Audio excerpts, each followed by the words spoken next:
इसमें आपदाओं से निपटने के लिए जो है एक प्लान बनता है, सालाना प्लान है, डिजास्टर मैनेजमेंट प्लान। उस प्लान में भी सारी व्यवस्थाएं जो की जाती है संबंधित जो रिलेटेड उनके बंदोबस्त वगैरह सारे होते हैं, तो ये सारी व्यवस्थाएं जो उसमें उसी के तहत जो है आपदाओं से निपटने के लिए एक स्पेशलाइज्ड फोर्स के रूप में एनडीआरएफ की स्थापना 2005 में की गई, नेशनल डिजास्टर रिस्पांस फोर्स। ये जो सीआरपीएफ, बीएसएफ और आईटीबीपी इनकी जो पूरी बटालियन थी, उन बटालियन को 10 बटालियन सीआरपीएफ, बीएसएफ, आईटीबीपी वगैरह इनसे लेकर के उस बटालियन पूरी को एनडीआरएफ में कन्वर्ट किया गया। कन्वर्ट करने के बाद उनको आपदाओं से निपटने की स्पेशल ट्रेनिंग उस बटालियन को दी गई, तो उसकी टीमें वगैरह बना करके और उनको स्पेशल जो इक्विपमेंट चाहिए होते हैं वो सारे इक्विपमेंट उनको दिए गए। शुरुआत में जो है 10 बटालियन इसकी बनाई गई। एक बटालियन में करीब 1100 का स्टाफ जो है एनडीआरएफ में होता है और एक टीम उसमें 47 की होती है। तो 47 की टीम में सब तरह के एक्सपर्ट उसमें होते हैं और उनकी जहाँ कहीं रहते हैं उनको वायरलेस जो है कम्युनिकेशन की स्थापना करना, मेडिकल की विक्टिम को ले जाना करना, तो वो सारी चीज़ें उसके अंदर होती है।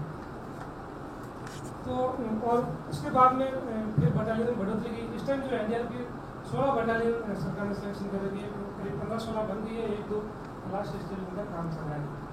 तो पूरा देश काफ़ी बड़ा है अपना, और एनडीआरएफ बटालियन की जो पहुँच है वो हर जगह संभव नहीं है। अपने राजस्थान में जो नियरेस्ट एनडीआरएफ की जो बटालियन है वो बड़ोदरा गुजरात में है। राजस्थान में एक कंपनी रहती है, करीब 125 करीब जो स्टाफ है एनडीआरएफ का राजस्थान में, अजमेर में किशनगढ़ के पास की कंपनी है, तो अपने काफ़ी सारा काम करता है। इसी आधार पर जो है कई सारे स्टेट में भी अपनी एसडीआरएफ बनाई है।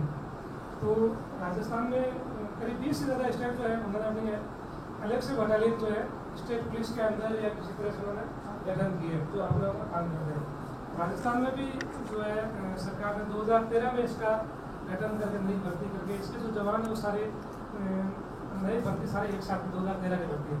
फिर उन लोगों को पुलिस की ट्रेनिंग के बाद में उनको स्पेशल ट्रेनिंग दी गई। देश में 15 से ज़्यादा अलग अलग ट्रेनिंग चल रही है जहाँ पर हमें ट्रेनिंग चलती है। फ्लड संबंधी है, उनको तैरना सिखाना है। गहरे पानी के अंदर कल आपको दिखाएंगे कोई आदमी डूबा हुआ है तो उसको हम लोग आधा घंटे पानी के अंदर रह करके उसकी तलाश कर सकते हैं। उसके लिए डीप डाइविंग सेट वगैरह आते हैं, ऑक्सीजन उसके सिलेंडर वगैरह साथ में ले जाना पड़ता है, उसके माध्यम से तलाश करना है, उसकी ट्रेनिंग है।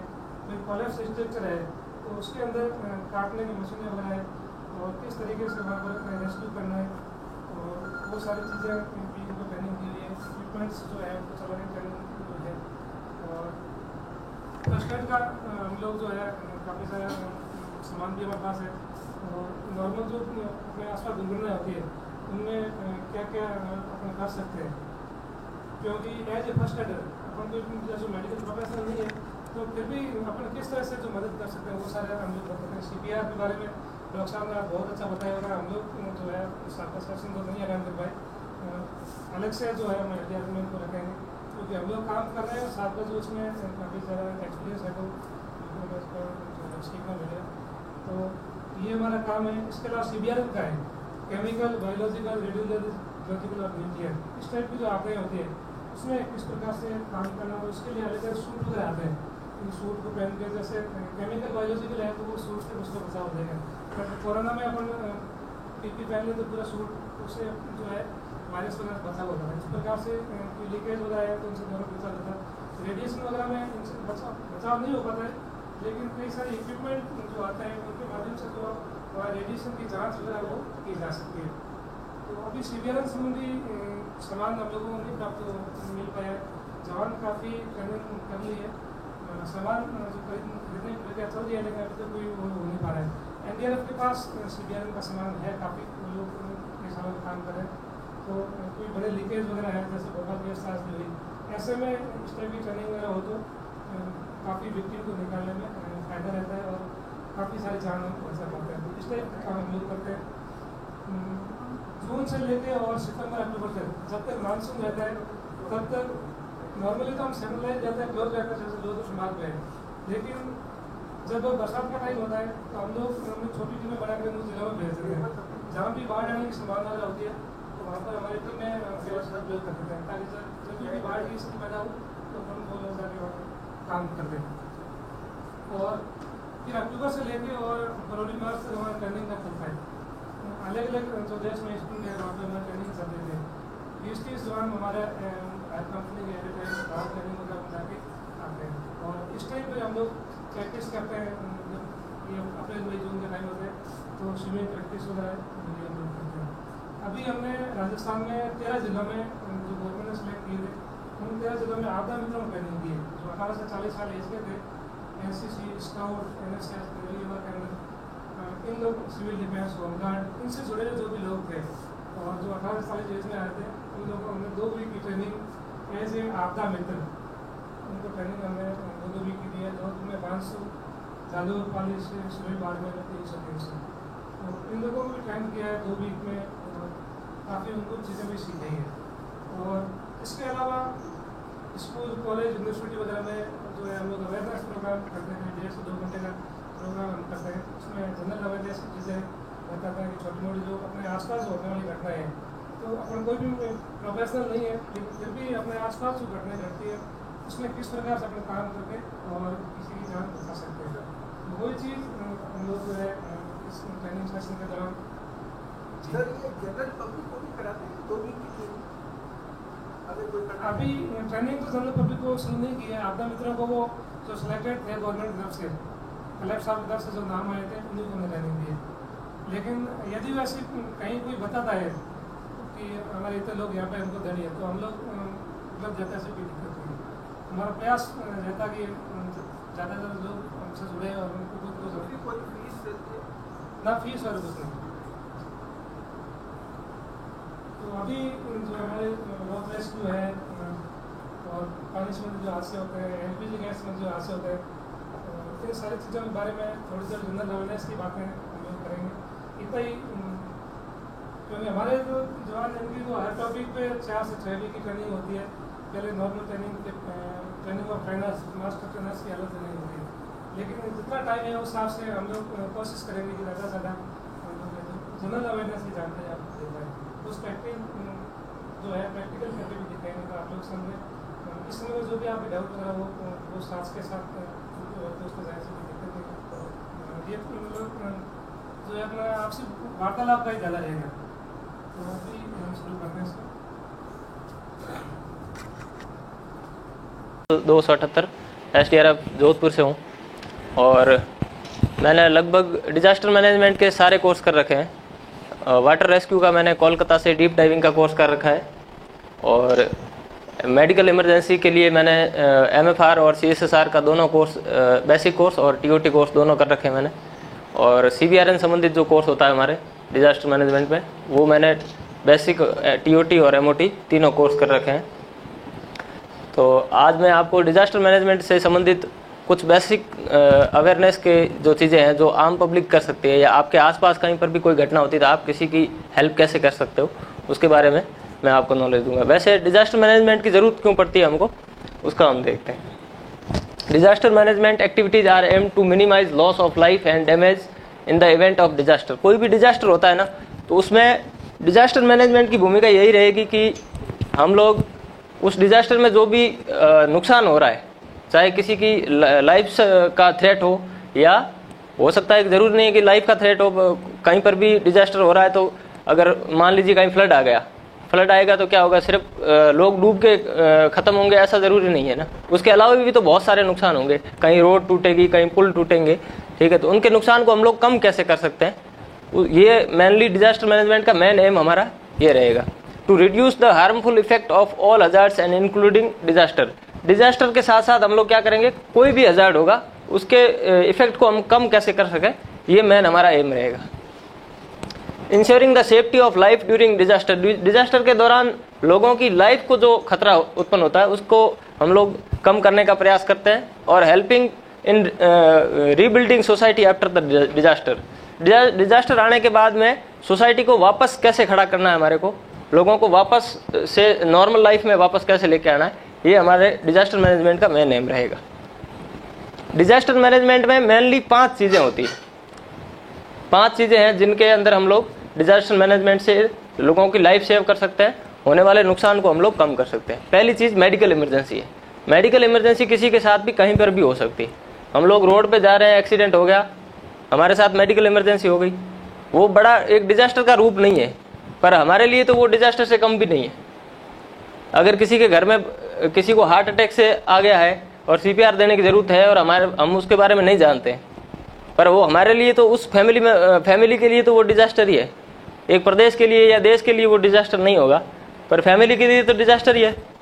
तो हम लोग अगर मेडिकल इमरजेंसी में लोगों को हेल्प करने के लिए हम लोग जानते हैं, अगर मान लो तो हम उनकी हेल्प कर सकते हैं, तो उनकी लाइफ सेव कर सकते हैं, तो वो उनके लिए डिजास्टर मैनेजमेंट का ही काम करेगा।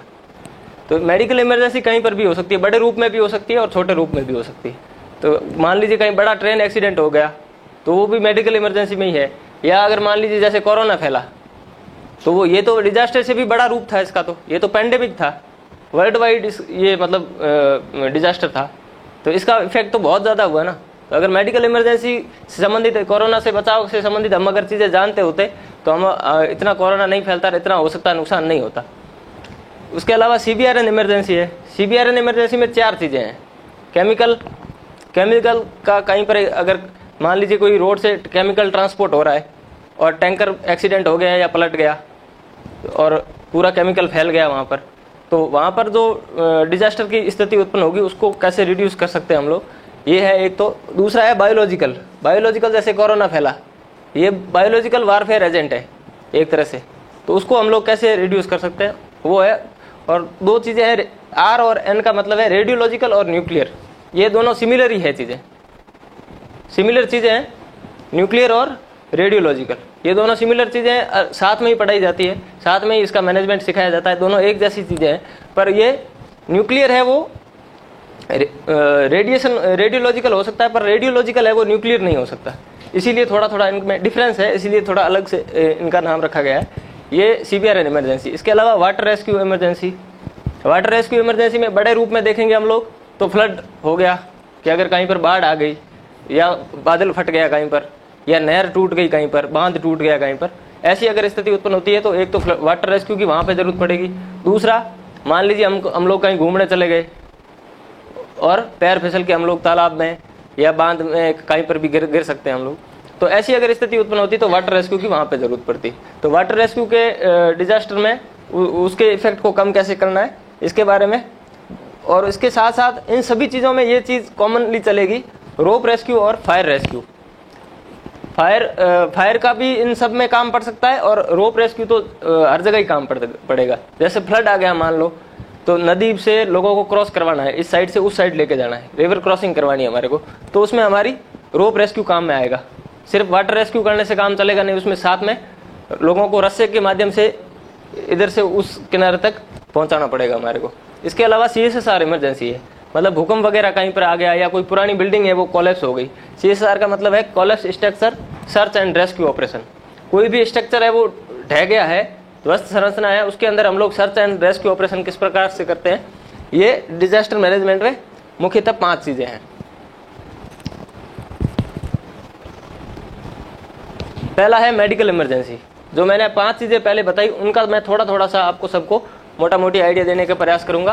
पहला मेडिकल इमरजेंसी जो मैंने बताया उसमें क्या क्या चीजें करनी है हमारे को। मेडिकल इमरजेंसी में मेन तो पहला है अटेंड द पेशेंट, मतलब कहीं पर भी मेडिकल इमरजेंसी जैसी सिचुएशन आएगी तो उसमें हमारे को पेशेंट को अटेंड कैसे करना है।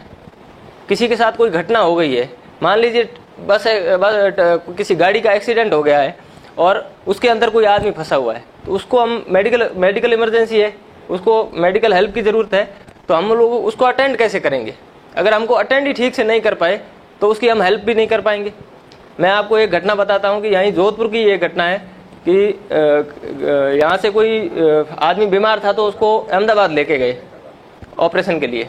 तो वहाँ ऑपरेशन चला उनका, थोड़ा मेजर ऑपरेशन था, तो पूरा पेट है वो उनका यहाँ से यहाँ तक चीर रखा था उन्होंने, और ऑपरेशन हुआ उनका। ऑपरेशन सक्सेसफुल रहा, नॉर्मल रहा, तो उनको छुट्टी मिल गई हॉस्पिटल से।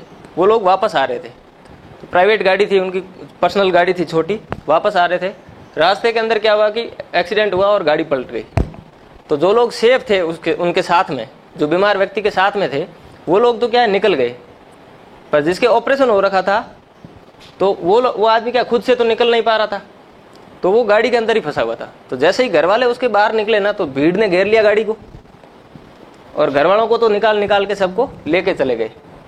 अब भीड़ को ये पता नहीं है कि इस आदमी का पूरा पेट चीर रखा है, ठीक है, तो उन्होंने क्या किया, उनको किसी को भी पता नहीं था कि इसका ये चीज़ है, पेशेंट को अटेंड कैसे करना है, नहीं ये नई चीज़ पता थी।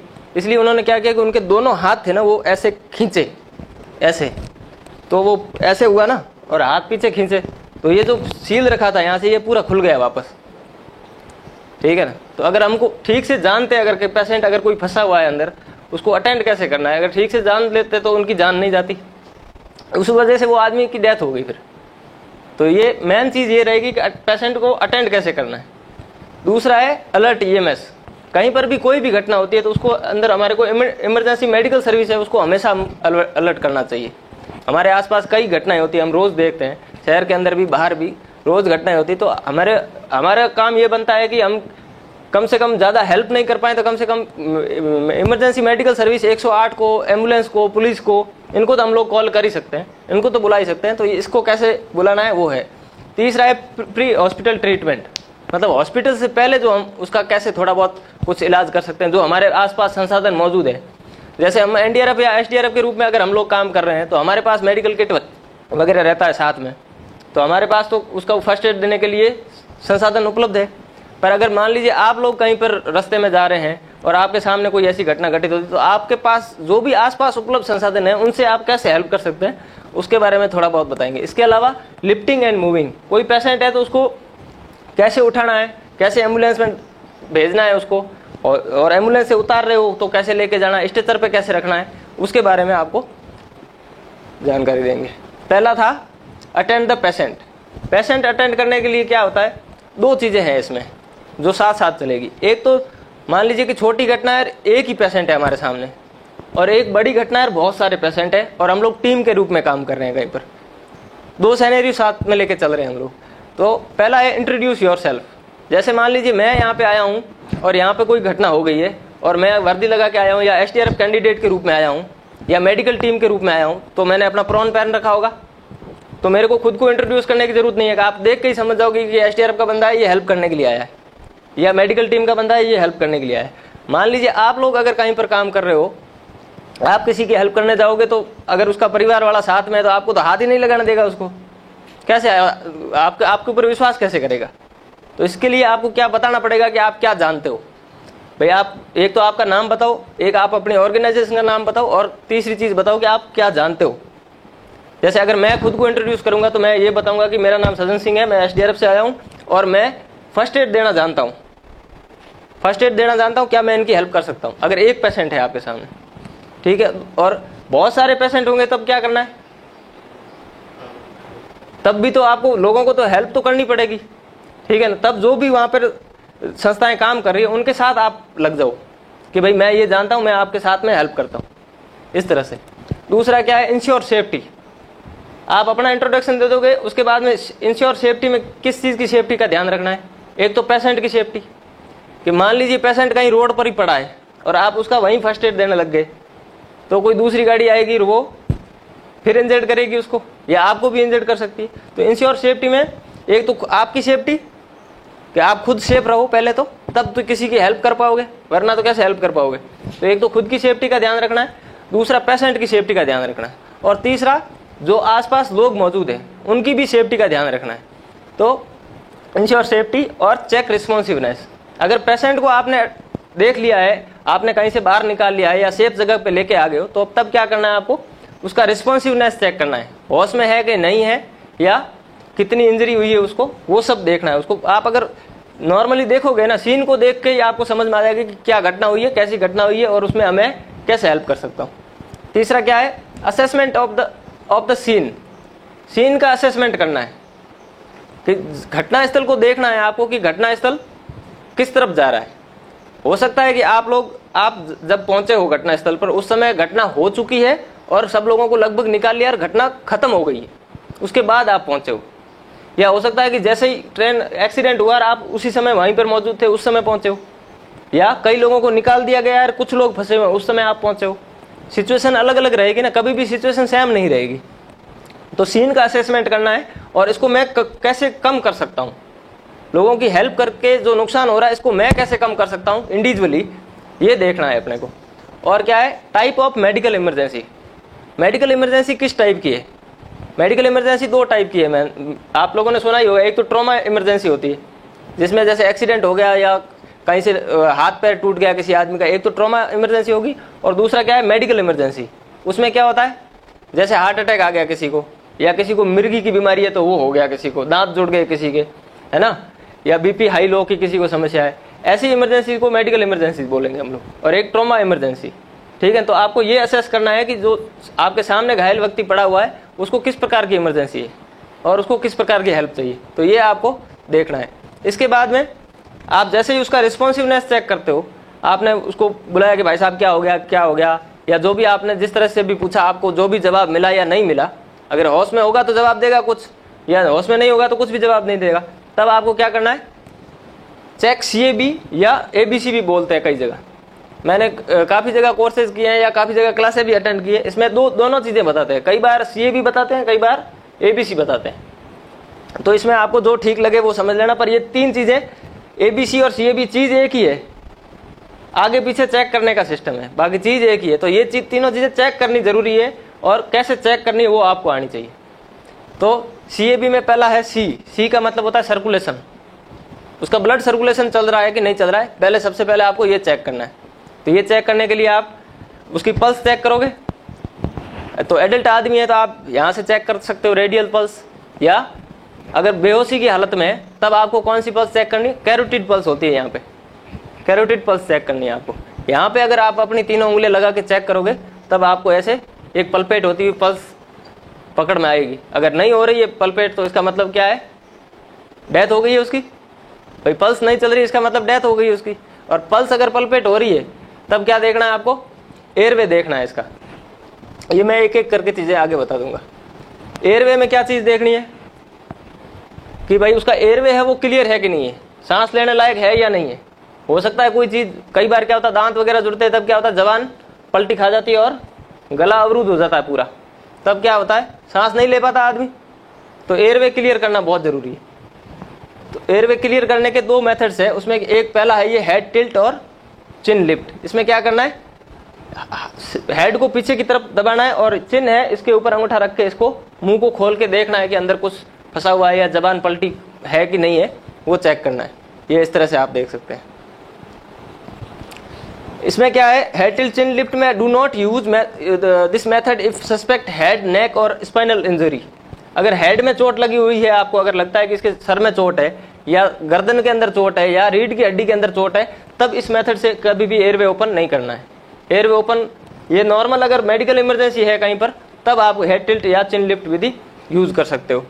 कई बार हम लोग आसपास देखते हैं अपने कि दांत जुड़ जाते हैं लोगों के, ठीक है ना, तो दांत जुड़ते हैं तब आपको दूसरी विधि यूज करनी है। ये इसको बोलते हैं जॉ थ्रस्ट विधि।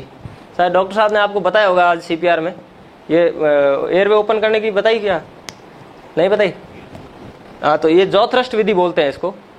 इसके अंदर क्या है, आप पेशेंट के पीछे की साइड, सर के पीछे की साइड बैठ जाओ, दोनों कोहनियां टिका के, और क्या करना है आपको, जबड़े के अंदर हाथ डालने हैं। ये अंगुलियां हैं वो जबड़े के अंदर डालनी है, अंगूठे है वो इसकी चिन के ऊपर रखने, और आप इस तरह से अगर आप करोगे तो खुल जाएगा। दांत वगैरह जुड़ जाते हैं तो ये विधि बहुत कारगर है।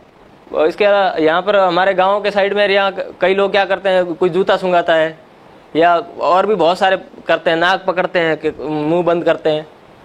तो ऐसी अगर चीज़ें करोगे तो उसकी हो सकता है डेथ भी हो जाती है, कई बार खुल भी जाता है, ठीक है। पर ये मतलब एक एप्रोप्रिएट मेथड नहीं है, ये फुल प्रूफ मेथड नहीं है। फुल प्रूफ अगर आपको दांत वगैरह जुड़ जाता है, किसी के एयरवे ओपन करना है, तो ये जॉ थ्रस्ट विधि से आप कर सकते हैं। इसके अलावा CAB हो गया, सर्कुलेशन हो गया, एयरवे हो गया, और तीसरी चीज़ है ब्रीथिंग। ब्रीथिंग चेक करनी है। जैसा आप फोटो में देख रहे हैं इस तरह से आपको क्या करना है, पेशेंट के नाक के पास में अपना कान लगाना है, चेस्ट की तरफ देखना है और फील भी करना है। इसको लुक लिसन फील विधि बोलते हैं, LLF मेथड बोलते हैं। LLF मेथड से आपको ब्रीथिंग चेक करनी है कि वो सांस ले रहा है कि नहीं ले रहा है। क्लियर है? ये सर्कुलेशन मैंने बता ही दिया। अगर एडल्ट आदमी है तो आपको कैरोटिड पल्स चेक करनी है, और चाइल्ड या इन्फेंट है कोई, 1 साल से छोटा बच्चा है, शिशु है कोई, तो आपको कौन सी पल्स चेक करनी है, ब्रेकियल पल्स, जो यहाँ पर होती है, इस साइड अंदर की साइड में होती है, ब्रेकियल पल्स बोलते हैं उसको, वो चेक करनी है। ये पल्स हम इसलिए चेक करते हैं, कैरोटिड पल्स जैसे मैंने बताया एडल्ट का चेक करनी है, ये इसलिए चेक करते हैं क्योंकि ये हार्ट के सबसे नज़दीक में होती है पल्स। हार्ट के सबसे नज़दीक में पल्स होती है, और जब किसी आदमी की डेथ होती है ना, तब ये पल्स सबसे लास्ट में बंद होती है। ठीक है, तो इसके लिए हमारे को सर्कुलेशन चेक करना है, तब हमेशा अगर कोई बेहोशी की हालत में आदमी है तो कौन सा पल्स चेक करेंगे? कैरोटिड पल्स चेक करेंगे। दूसरा था इसमें alert EMS, emergency medical service. जैसे ही आपने सीएबी चेक कर लिया पेशेंट का, भाई सर्कुलेशन चेक कर लिया, एयरवे चेक कर लिया, ब्रीथिंग चेक कर लिया, बैक जाऊं? हाँ सर। इन्फेंट, शिशु, ब्रेकियल पल्स है। अगर चाइल्ड है तो भी ब्रेकियल पल्स चेक करना है। चाइल्ड की सर हमारे एमएफआर में सिखाते हैं कि एज डेफिनेशन बताते हैं 1 से 9 साल। हाँ सर, 13 साल का बच्चा, उसको एडल्ट में मानते हैं सर। तो उसकी आप क्या, हाँ हम लोग हमारे एमएफआर में सर ये चीज़ सिखाते हैं कि 1 से 9 साल जिसकी एज है उसको चाइल्ड माना जाएगा, और 9 साल से जो ऊपर है उसको एडल्ट माना जाएगा। अच्छा, पेशेंट को आपने सीएबी चेक कर लिया। सीएबी चेक करने के बाद में आपको मोटा मोटी आइडिया हो जाएगा कि पेशेंट की क्या स्थिति है। भाई पेशेंट की डेथ हो गई है, या सिर्फ बेहोश है, या वो ठीक है, रिस्पांस दे रहा है या नहीं दे रहा, किस हालत में, वो आपको पता चल जाएगा। इसके बाद में क्या करना है? Alert EMS. जैसे ही आपने पेशेंट की स्थिति का पता कर लिया, उसके बाद में आपको तुरंत क्या करना है? इमरजेंसी मेडिकल सर्विस को कॉल करना है। आप एम्बुलेंस को कॉल कर सकते हो, आप सिविल पुलिस को कॉल कर सकते हो अपने थाने में, या 100 नंबर पे, या एनडीआरएफ को कॉल कर सकते हो, एसडीआरएफ को कॉल कर सकते हो, या रेड क्रॉस वगैरह जो भी जितनी संस्थाएं काम करती है आपके संपर्क में जो भी है उनको आप कॉल करके बुला सकते हो कि भैया यहाँ पर ऐसी घटना हो गई है। ठीक है, पूरा एकदम एड्रेस वगैरह बताते हो कि ऐसी घटना होगी, आप तुरंत हेल्प भिजवाइए। क्लियर है? ये इसलिए करते हैं ताकि जब तक आप उसको फर्स्ट एड वगैरह दो तब तक क्या होगा तो मेडिकल सर्विस पहुंच जाएगी, तो उसको और ज्यादा हेल्प मिल जाएगी। इसके बाद में प्री हॉस्पिटल ट्रीटमेंट। अब ईएमएस अलर्ट करने के बाद में आपका काम क्या रह जाता है? आप वेट थोड़ी करोगे कि इमरजेंसी मेडिकल सर्विस आएगी उसके बाद में इसको ट्रीटमेंट दिया जाएगा। आपने सुना होगा कि कई बार एक्सीडेंट के केस वगैरह में क्या होता है, हॉस्पिटल लेके पहुंचते हैं और डॉक्टर साहब बोलते हैं कि 15 मिनट पहले आते तो बच जाता। इसका मेन रीजन क्या है कि उसको फर्स्ट एड नहीं दिया जाता। हमारे देश में ये फर्स्ट एड संबंधित अवेयरनेस बहुत कम है। तो कई बार क्या होता है, ब्लड लॉस वगैरह होता रहता है, पर लोग क्या करते हैं, जल्दी भगो और हॉस्पिटल लेके जाओ, खुद कुछ नहीं करना है। तो हॉस्पिटल लेके जाते हैं, तब तक वो ब्लड लॉस होता रहता है और फिर आखिर उसकी डेथ हो जाती है। तो हम लोग अगर फर्स्ट एड देना जानते हैं थोड़ा बहुत, या कुछ भी उसकी हेल्प कर सकते हैं, तो हमको करना चाहिए। प्री हॉस्पिटल ट्रीटमेंट का क्या मतलब है? हॉस्पिटल से पहले जो चीजें हम कर सकते हैं वो प्री हॉस्पिटल ट्रीटमेंट में आएगी। अब सीएबी जैसे चेक कर लिया, ईएमएस अलर्ट कर दिया, उसके बाद में क्या करना है? Treat life threatening injury. जो भी उसकी लाइफ को थ्रेट है अभी, उसको सबसे पहले ट्रीट करना है। जैसे मान लो कि वो बेहोशी की हालत में, उसका पल्स भी नहीं चल रहा और उसका पैर भी कटा हुआ, पैर कट के अलग हो गया है, तो अभी सबसे पहले क्या चीज इलाज करेंगे? सीपीआर तो नहीं दे सकते सीधा, पहले ये रोकेंगे तभी तो सीपीआर दे पाएंगे, वरना तो ब्लड लॉस इतना हो जाएगा कि सीपीआर हमारा इफेक्टिव नहीं रहेगा। तो इसलिए जो लाइफ थ्रेटनिंग इंजरी है जो उसको सबसे पहले ट्रीट करना है। उसके बाद में सर, बिल्कुल सर, बिल्कुल। हाँ तो सर, अगर मान लीजिए कि नॉर्मल कंडीशन है, भाई जैसे मैं अभी यहाँ पढ़ा रहा हूँ, यहाँ बेहोश होकर गिर जाऊँ और मेरे को पल्स बंद हो गई, तब मेरे को दूसरा तो कोई लाइफ थ्रेटनिंग इंजरी है नहीं, आप सीधा पल्स चेक करोगे, सीएबी चेक करोगे और मेरे को सीधा सीपीआर अप्लाई करोगे। पर अगर मान लीजिए कि मेरा पैर ही कट के अलग हो गया, अगर आप अकेले हो सर, तब आपको पहले ये करना पड़ेगा और फिर सीपीआर अप्लाई करना पड़ेगा। आपके हेल्प में कोई और बंदे हैं, तब आप क्या कर सकते हो, उनकी हेल्प लेके सीपीआर अप्लाई करवा सकते हो, खुद आप सीपीआर अप्लाई करवा सकते हो और प्लस ब्लड कंट्रोल का काम दूसरा बंदा कर सकता है, ये चीज है। तो इसमें आपने को सिनेरियो देखना पड़ेगा कि अपन कितने आदमी हैं। जैसे अगर एक टीम के रूप में काम कर रहे हैं, हमारे जैसे एसडीआरएफ की टीम में जैसे मेडिकल इमरजेंसी के लिए पोस्ट बनती है कहीं पर, तो हम लोग क्या 6 आदमियों की टीम बनती है सर। 6 आदमियों का अलग अलग काम है। जैसे अगर एक एमएफआर बॉक्स पे हम लोग 6 आदमी रहते हैं, तो उसमें एक आदमी तो क्या है कि सीधा फिजिकल एग्जामिनेशन करेगा, फिजिकल एग्जामिनेशन करके बताता रहेगा कि इसको क्या क्या ट्रीटमेंट की जरूरत है। तो वो रेस्क्यू नंबर 1, 2, 3 जिसका नंबर है उस हिसाब से बताता रहेगा कि ये काम आप करते रहो। भाई एक्सीडेंट का केस हुआ मान लीजिए, तो जरूरी नहीं है कि एक जगह से ही फ्रैक्चर होगा, और ऐसा भी जरूरी नहीं कि एक जगह से ही ब्लड निकलेगा, तो ये साथ में चलता है। तो हमारा 6 आदमियों की टीम काम करती है सर। ठीक है सर। इसके बाद में लाइफ थ्रेटनिंग इंजरी को आपने ट्रीट कर दिया। इसके बाद में अप्लाई CPR इफ नीडेड। अगर जरूरत है तो CPR देना है, जरूरी नहीं है तो फिर आपको आगे बढ़ जाना है। CPR के बारे में मैं ज़्यादा नहीं बोलूँगा क्योंकि सर ने आपकी बहुत लंबी क्लास आज ऑलरेडी ले ली है। ठीक है।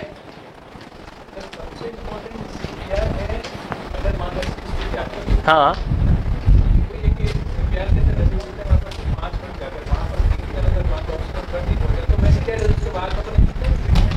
हाँ, जैसे अगर मान लीजिए कोई ऐसा मेजर कट है सर, उसको जैसे हाथ कट गया या पैर कटा हुआ है उसका, और उसको हम लोग CPR देते रहे और उसका वो ब्लड नहीं रोका, तो वो ऑलरेडी मरेगा सर। हाँ हाँ हाँ, फिर ब्लड सर्कुलेशन के लिए ब्लड ही नहीं मिलेगा तो फिर CPR सर काम कहाँ है। ठीक है सर। चलो, इसके बाद में अगर मान लीजिए लाइफ थ्रेटनिंग इंजरी में हमने ब्लड कंट्रोल कर लिया है, कहीं पे ज़्यादा था तो फिर उसके बाद ब्लड कंट्रोल की जरूरत पड़ेगी नहीं। और उसके बाद अगर CPR अप्लाई करा हमने, वो करने के बाद में CPR अप्लाई किया, उसके बाद में क्या है, कहीं मान लीजिए छोटा मोटा कहीं कट है, खरोच लगी हुई है, कहीं से ब्लड निकल रहा है, तो हमको ब्लड कंट्रोल करना है। ब्लड कंट्रोल करने के 4 तरीके हैं सर। 4 तरीके में पहला तरीका है डायरेक्ट प्रेशर। मान लीजिए कहीं पर भी ब्लड निकल रहा है, सर में चोट लगी है या नॉर्मल खरोच है, हल्का हल्का ब्लड निकल रहा है, तब हम क्या करेंगे, डायरेक्ट प्रेशर। डायरेक्ट प्रेशर का मतलब क्या है, किसी भी चीज को जहां से ब्लड निकल रहा है उसको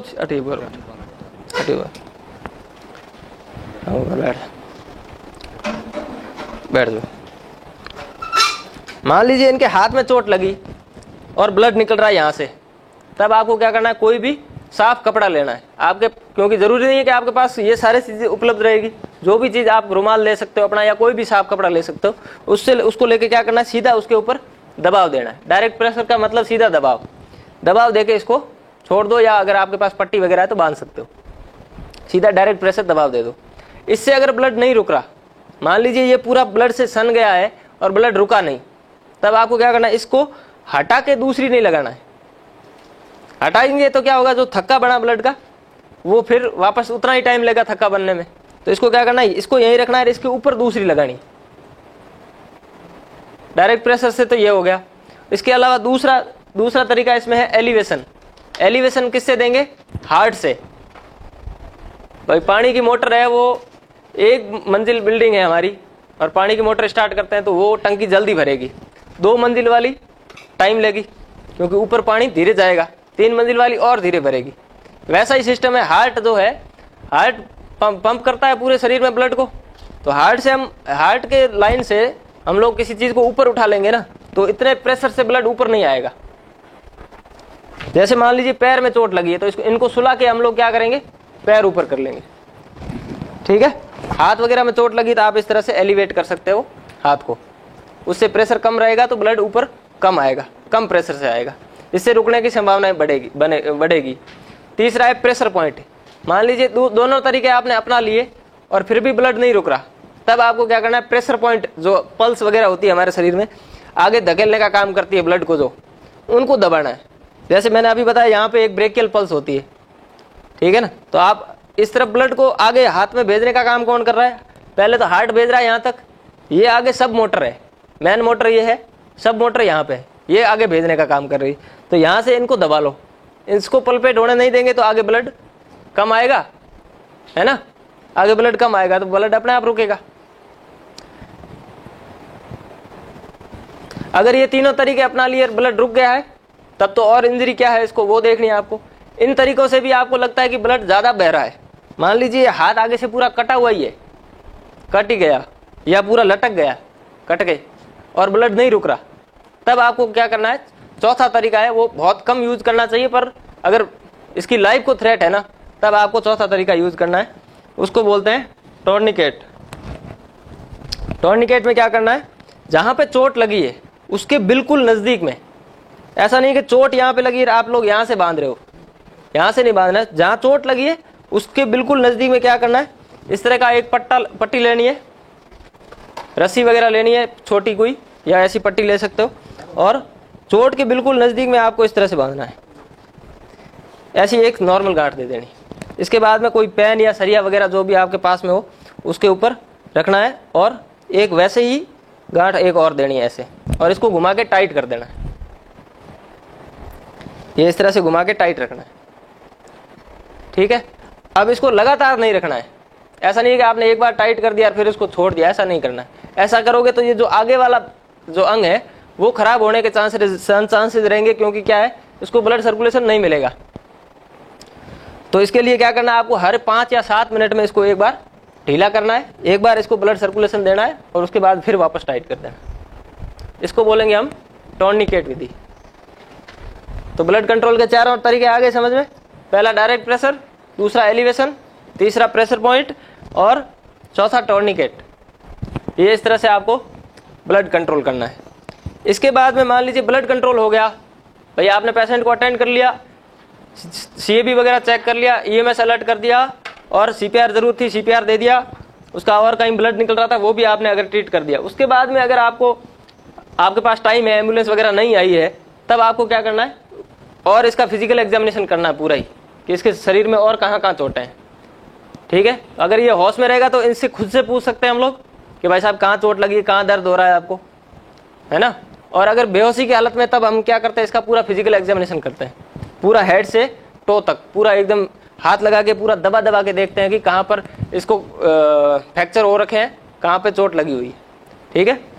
जहाँ पर भी आपको लगता है कि यहाँ पर चोट लगी हुई है या हाथ टूटा हुआ है, फ्रैक्चर हो रखा है, कई बार क्या होता है, जरूरी नहीं है कि ओपन वुंड होगा, हाथ पूरा लटक गया है पर ब्लड नहीं निकल रहा कहीं से भी, ठीक है ना, टूट गया सिर्फ बस, और कुछ नहीं हुआ है। तो ये सीधा सीधा अपने को दिख रहा है कि हाथ लटका है, इसका मतलब दोनों ये हड्डियां टूट गई इनकी, तो फ्रैक्चर है। तो इसके लिए हम लोग क्या करते हैं, स्प्लिंटिंग करते हैं। स्प्लिंटिंग 3 तरह की होती है। एक ये रिजिड स्प्लिंट है,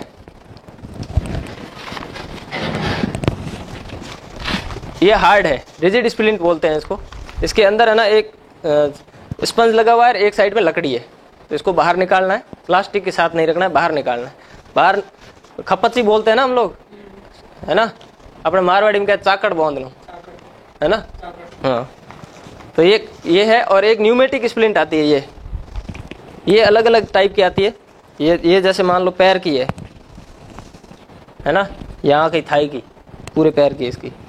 और ये है फ्लेक्सिबल स्प्लिंट, ये भी अलग अलग साइज की आती है। ये छोटी है जैसे मान लो, ये बड़ी है, ये फ्लेक्सिबल स्प्लिंट है। तो ये क्या है कि इसको अगर अप्लाई करना होता है तब क्या करते हैं हम लोग, जैसे हाथ में फ्रैक्चर हो रखा है तब इसको ऐसे लगा लेते हैं, और ये फ्लेक्सिबल है, ये घूम जाती है थोड़ी बहुत, और इसके ऊपर कोई पट्टी वगैरह बांध के हम क्या करते हैं, स्टेबलाइज करते हैं। अब कैसे करते हैं हम बताते हैं ना। जैसे मान लो इनका ये रेडियस अल्ना फ्रैक्चर हो गया, ये 2 हड्डियां हैं, या ऊपर वाली रेडियस नीचे वाली अल्ना, ये अगर फ्रैक्चर हो गया है तब हमको क्या करना है, ऐसी 2 खपच्चियाँ लेनी है छोटी वाली, और इनके हाथ के ऊपर इस तरह से रखनी, ये मतलब सीधे पाँव पकड़ो,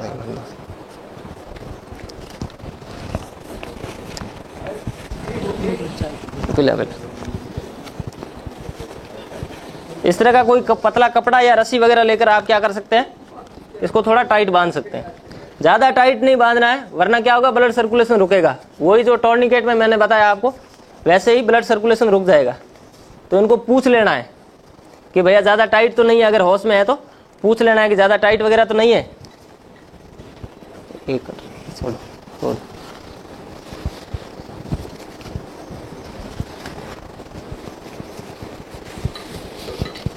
इस तरह से आपको बांध देना है। इसके बाद में आपको क्या करना है, अगर आपको देखना है कि ब्लड सर्कुलेट हो रहा है कि नहीं हो रहा प्रॉपर, तब आपको यहाँ पे इनके क्या हाथ लगाना है ऐसे, है ना, और इसको बोलते हैं ये नाखून है ना, इसको दबा के ऐसे छोड़ना है। इसको PMS बोलते हैं, पल्स मोटर फंक्शन सेंसेशन। इसको इस तरह से हाथ लगा के देखोगे ना तो इनको महसूस होगा ना। अगर ब्लड सर्कुलेट नहीं होगा तो तब तो कुछ भी महसूस नहीं होगा। तो इनको पूछ लेना है कि भैया महसूस हो रहा है कि नहीं हो रहा। अगर बेहोशी की हालत में, तब इसको बोलते हैं कैपिलरी रिफिल बोलते हैं, नाखून दबा के छोड़ना, इसको बोलते हैं कैपिलरी रिफिल। इसको दबा के और दबाओगे तो सफ़ेद हो जाएगा, और छोड़ोगे ना तब ये वापस ब्लड सर्कुलेट होगा तो लाल दिखेगा, ठीक है। तो 1 से 2 सेकंड में अगर वापस से लाल हो रहा है, इसका मतलब ब्लड सर्कुलेट सही हो रहा है। और अगर नहीं हो रहा है ऐसा, तब आपको क्या करना है, इसको थोड़ा ढीला करना है, ठीक है। अभी ये हमने बांध दिया, अभी इसको हम सीधा ही इसी तरह से हॉस्पिटल लेके जाएंगे तो क्या होगा, ये हाथ हिलेगा तो हड्डियां आपस में टकराएगी और चोट और बढ़ेगी, तो इसको हमको और स्टेबलाइज करना पड़ेगा। तो इसको इस तरह से लगा लीजिए और ऐसी एक ट्रायंगुलर कपड़ा ले लीजिए, त्रिकोणीय पट्टी बोलते हैं हम लोग इसको, ऐसा आप नॉर्मल कपड़े से भी बना सकते हैं। उसके किसी भी एक कोने पे ऐसी गांठ लगा दीजिए छोटी सी, जहाँ पे गांठ लगाई है उस गांठ को आप कोने की साइड रखिए,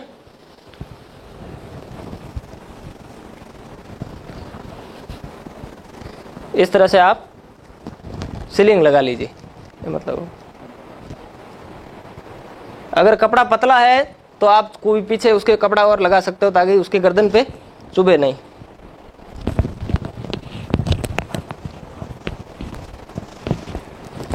इसके अलावा भी अगर मान लीजिए खड़ा अभी ऐसे भी लेके जाऊंगा ना तब भी ये हिलेगा थोड़ा बहुत, तब भी ये हिलेगा, गाड़ी वगैरह में या रोड टूटी हुई है तब भी ये हिलेगा। तो इसको और ज़्यादा स्टेबलाइज करने के लिए हम लोग क्या करेंगे, इस तरह से एक स्वात और लगा देंगे इसके ऊपर, अभी ये नहीं हिलेगा देखो। तो ये जो लगा है इसको बोलते हैं सीलिंग और ये जो इसके ऊपर लगा है इसको बोलते हैं स्वात, ठीक है। इस तरह से आप स्टेबलाइज करके इसको हॉस्पिटल ले जा सकते हो। चलो बोल दो। ये अलग अलग तरह की है, छोटी बड़ी, ये वाली लाल वाली भी रिजिड स्प्लिंट है, वो भी 3 तरह की है। ये हमारे पास है, मिडिल भी है, शॉर्ट भी है। ये मिडिल है और ये लॉन्ग है। अगर मान लीजिए फीमर में हमारे चोट लग गई, फीमर फ्रैक्चर हो गया यहाँ से, तब हम 2 मिडिल वाली लगा लेंगे, ठीक है।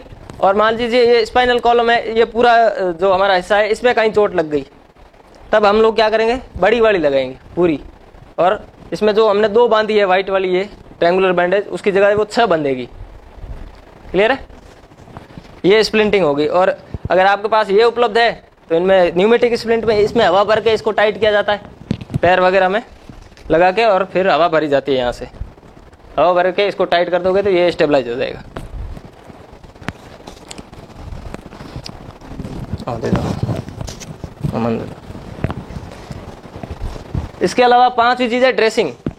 अब कहीं पर चोट लगी हुई है जहां पर सिर्फ हमको क्या करनी है, पट्टी करनी है, नॉर्मल सी चोट है जहां पर पट्टी करनी है, या मान लीजिए किसी की आंख बाहर आ गई तो उसके ऊपर कैसे ड्रेसिंग करनी है ये भी तो हमको आना चाहिए।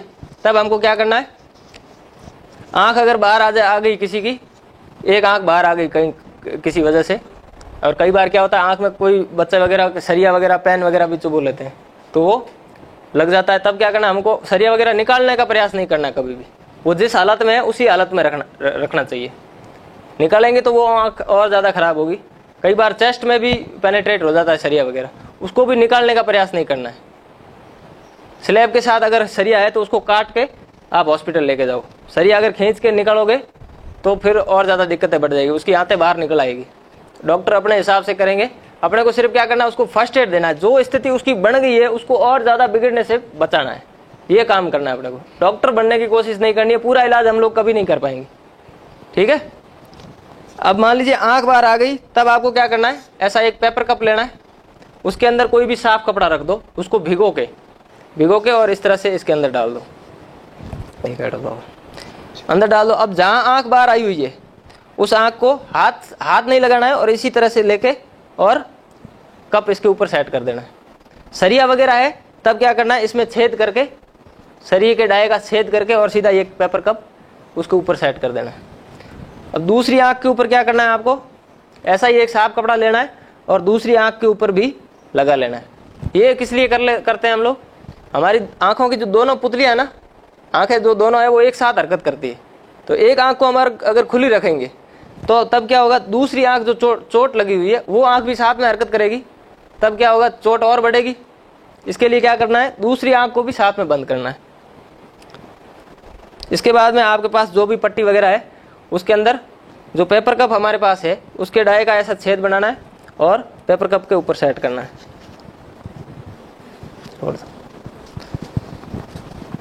अब एक बार पीछे से घुमा के ले आए, अब एक बार जिधर से लाए उससे वापस उल्टा लेके जाना है, तो ऊपर से लेके वापस नीचे की साइड लेके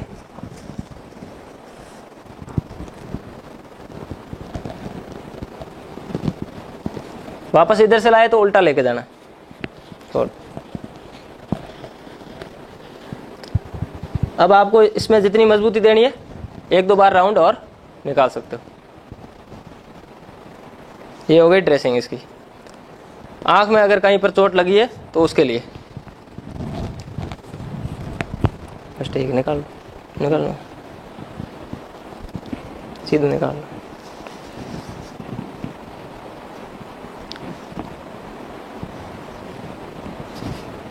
इसके अलावा कई बार सर में चोट लग जाती है हमारे, या सर में चोट लगती है और सर की जो ऊपर की चमड़ी है वो क्या होती है, पलट जाती है कई बार। तब क्या करना है, जहां पर चोट लगी है मान लीजिए वहां के बाल वगैरह काट दो और उसके ऊपर आपको साफ कपड़ा रख देना है, ताकि जो ब्लड निकल रहा है वो ब्लड कंट्रोल भी तो करना है साथ में। हाँ, तो इस तरह से कपड़ा रख दो। राउंड घुमाओ, राउंड। अभी एक पट्टी को क्या करना है, आपको राउंड घुमाना है और दूसरी पट्टी को इसके ऊपर ऐसे चारों तरफ घुमाना है।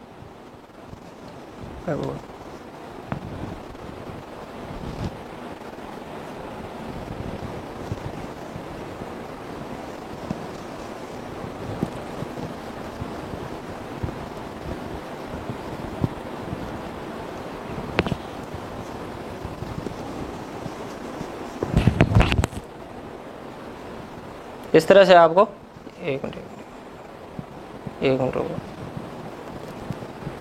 चारों तरफ से सर को ढक देना है बस।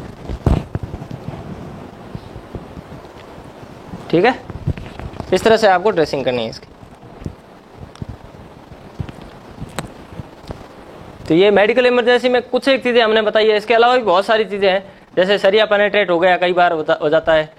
कई बार हम लोग देखते हैं कि बच्चे कुछ खा लेते हैं, सिक्का वगैरह छोटा बहुत, वो भी बहुत सारी चीजें हैं जो फर्स्ट एड में है, पर अब इतना टाइम नहीं है हमारे पास तो हम लोग बता नहीं पाएंगे। बाकी मोटा मोटी जो चीजें हैं वो किस तरह से आपको पेशेंट को अटेंड करना है, किस तरह ईएमएस की सहायता लेनी है, किस तरह से उसको सीपीआर देना है, कैसे सीएबी चेक करना है, ब्लड कंट्रोल कैसे करना है, स्प्लिंटिंग कैसे करना है सर। चॉकिंग बच्चे के लिए है। तो आप अगर आपके आसपास कहीं ऐसी घटना होती है जिसमें बच्चे कंचा निगल लिया हो, सिक्का खा लिया हो या कुछ और चीज कोई खा ली हो, तो तब क्या करना है।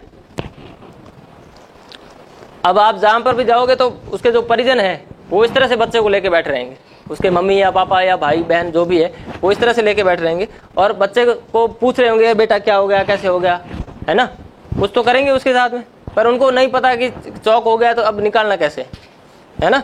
तब क्या करते हैं, हम जाते हैं अगर अपना इंट्रोडक्शन देना, जैसा मैंने पहले बताया मेडिकल इमरजेंसी में सेम प्रोसीजर है। तो आपका इंट्रोडक्शन देना है कि भाई मैं जानता हूँ कि चौक हो रखा है, ये बता तो कैसे इलाज करना है, फर्स्ट एड कैसे देना है, मैं जानता हूँ, आप मेरे को दीजिए बच्चे को। तब वो आप पे भरोसा करेंगे तो आपको दे देंगे। आप ऐसे बच्चे को लेते हो, तब क्या करना है, छोटा शिशु है मान लीजिए 1 साल से अगर छोटा बच्चा है, तब आपको बच्चे को ऐसे लेना है और बच्चे के दोनों पैरों के बीच में से हाथ को डालना है और आप अपना जो हथेली है उसको सर के बिल्कुल नीचे रखना है, इस तरह से, है ना, इस तरह से रखना है। और क्या करना है, बच्चा बेहोश है मान लीजिए, तब क्या करना है, बच्चे को देखना है एयरवे ओपन करके, जैसे मैंने बताया था उसमें हेड टिल्ट चिन लिफ्ट विधि में। तो यहाँ पे हेड टिल्ट ऐसे कर सकते हैं हम लोग इस हाथ से, और चिन लिफ्ट में क्या करना है, यहाँ से चिन से पकड़ के और बच्चे का माउथ ओपन करके देख सकते हैं कि बच्चे के मुंह में कुछ फंसा हुआ है या नहीं। या जैसे ब्रीथिंग चेक करना बताया मैंने, आप इस तरह से बच्चे के कान के नाक के पास कान लगा के भी चेक कर सकते हैं कि बच्चा सांस ले रहा है कि नहीं, है ना। तब आपको पता चल सांस नहीं ले रहा है, या घर वाले बता देंगे कि भाई इसने कुछ खा लिया है, गले में अटक गया है, कुछ तो बताएगा ही।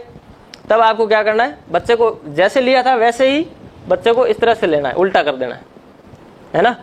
और जो ये पॉइंट बना हुआ है और जो हमारे दोनों जो स्केपुला है हाथों के पीछे वाले, ये स्केपुला है दोनों, है ना, और ये जो पॉइंट बना हुआ है यहाँ पर क्या करना है, बच्चे को थोड़ा सा नीचे की साइड रख के, ऐसे समानांतर या ऊपर नहीं रखना है, थोड़ा नीचे रख के और बच्चे के यहाँ पे थपकी मारनी है जोर से, थोड़ी इस तरह से थपकी मारनी, नीचे से ऊपर की साइड में थपकी मारनी। देखना है कुछ नीचे गिरता है तो ठीक है, अगर निकल जाता है बाई चांस, थोड़ा बहुत ही अटका हुआ था निकल गया मान लीजिए, तब तो ठीक है। नहीं निकलता है तब आपको क्या करना है, 5 बार थपकी मारनी है, नहीं निकला तब आपको वापस वैसे ही बच्चे की पोजीशन वैसे कर लेनी।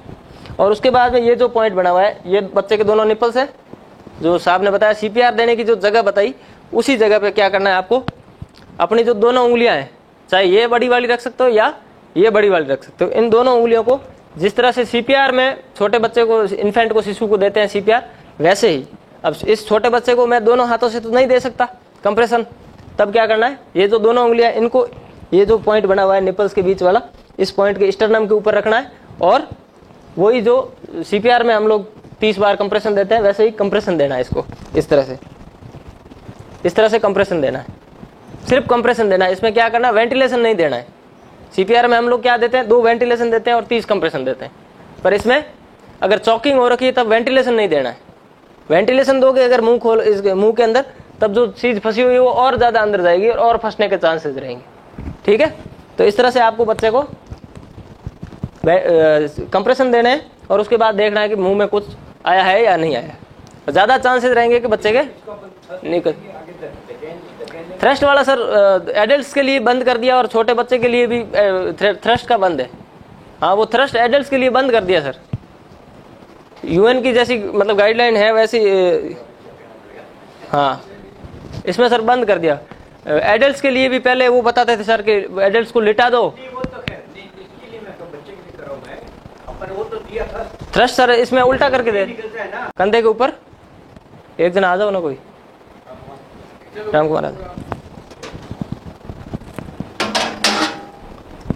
थोड़ा लेट जाओ, लेट। जैसे मान लीजिए ये विक्टिम है और बेहोशी की हालत में है, खुद चल फिर नहीं सकते, तो इनको कैसे लेके जाना है, तब इनके पास बैठना है ऐसे, एक घुटना अपना टिकाना है, एक घुटना टिकाना, एक खड़ा रखना है, और इनका जो सर है इसको थोड़ा सा आप घुटने के ऊपर ले सकते हैं अपने, और इसके कॉलर को आप इस तरह से रोल कर लें, और उसके बाद घुटना फ्री हो जाएगा। ये जो आपके दोनों जो हाथ है, जो कलाइयाँ हैं दोनों, वो इसके सर के बिल्कुल नीचे रहनी चाहिए। ऐसे नहीं, आप ऐसे नहीं रख सकते, ऐसे रखोगे तो इसका सर है वो बेहोशी की हालत में ये लटक जाएगा, है ना, तो सर में चोट लगने के चांसेस है। तो इस तरह से आप रोल करके इस तो पकड़ो और ऐसे खींच सकते हो, ऐसे ऐसे खींच के ले जा सकते हो। ठीक है, ये साइड ड्रैग है। इसी तरीके से ये ब्लैंकेट है, आप चादर बिछा लो, चादर के ऊपर पेशेंट को लिटा लो और ब्लैंकेट खींच के ले जा सकते हो। ये ज़्यादातर ऐसी पोजीशन, ऐसी ज़रूरत कहाँ पड़ेगी जहाँ पे स्पेस छोटा है। मान लीजिए कोई बिल्डिंग कोलैप्स हो गई और छोटा सा स्पेस है, उसके अंदर से आपको विक्टिम को लेके निकलना है और बेहोशी की हालत में विक्टिम, तब। दूसरा शोल्डर ड्रैग, जो आप देख रहे हैं, दोनों हाथ अपने शोल्डर से लगा के और आगे लॉक कर लो और फिर खींच के लेके जाओ। इससे विक्टिम को परेशानी बहुत कम होगी। सीट ड्रैग, जैसे ब्लैंक आपके पास सीट है कोई, है ना, चादर वगैरह कोई है, तो उसको क्या करना है, आगे से डालिए विक्टिम के और पीछे से निकाल लीजिए और खींच लीजिए। उसको बिछाना नहीं है, जैसे कंबल को तो हम बिछा सकते हैं, उसको बिछाना नहीं है। तो ये ब्लैंकेट सीट ड्रैग हो गया। इसके अलावा अगर विक्टिम होश में है और स्पेस है हमारे पास पूरा, तब आप किस तरह से ले सकते हो। ये इनके जैसे मान लीजिए एक पैर में चोट लगी हुई है, एक पैर फ्रैक्चर है इनका, बाकी ये होश में, इनको कोई दिक्कत है नहीं, तो मैं क्या करूँगा, इस तरह से ले जा सकता हूँ। इनका जो पैर टूटा हुआ पैर है वो मेरे पैर के ऊपर रहेगा। ठीक है, ये इस तरह से ले जा सकता हूँ, ये इस तरह से। ठीक है, तो इनके जो पैर टूटा हुआ है इसमें दिक्कत नहीं आएगी। इसके अलावा कैडल कैरी आप इस तरह से भी उठा के ले जा सकते हो। अगर हल्का पेशेंट है कोई, तो आप इस तरह से, बच्चा वगैरह है 10-15 साल का, उसको आप इस तरह से ले जा सकते हो। ये भी जो आप देख रहे हो वन रेस्क्यू क्रच है, पिगी बैग कैरी हो गया। ये कम स्पेस में आपको निकलना है, मान लीजिए बिल्कुल छोटा सा स्पेस है, पूरा ऊपर से मतलब आपका सर टकर रहा है ऊपर और आपको लेके जाना है, तब क्या करना है, विक्टिम के जो दोनों हाथ है अपने गर्दन के ऊपर या तो लॉक करवा लीजिए विक्टिम अगर होश में है तो, और नहीं तो क्या करना है, विक्टिम के दोनों हाथ बांध दीजिए आप किसी कपड़े वगैरह से, और इस तरह से आप ये इसको बोलते हैं फायर फाइटर ड्रैग। इसके अलावा ये फायर फाइटर कैरी, मान लीजिए कोई विक्टिम है, उसको आपको लेके जाना और साथ में सीपीआर की भी जरूरत है, और आपको उसको तुरंत लेके भी जाना है कहीं से, है ना, कि बाहर एम्बुलेंस खड़ी है, बाहर सीपीआर देने वाले भी खड़े हैं, पर ये यहाँ पे फंसा हुआ है, अभी मेरे सामने बोल रहा था और अभी नहीं बोल रहा है, और इसको मेरे को पता चल गया कि इसको सीपीआर की भी जरूरत है। तब क्या करेंगे हम लोग, इसको क्या करना है, सीधा उठाना है इस तरह से, एक हाथ को इस तरह से अपने ऊपर लेना है और इस हाथ को यहीं से पकड़ लेना है और इस तरह से उठा लेना है। उठा लिया। अभी मैं इसको लेके दौड़ूंगा ना, तब ये CPR का जो कंप्रेशन हम लोग देते हैं वो काम करेगा ये, ठीक है।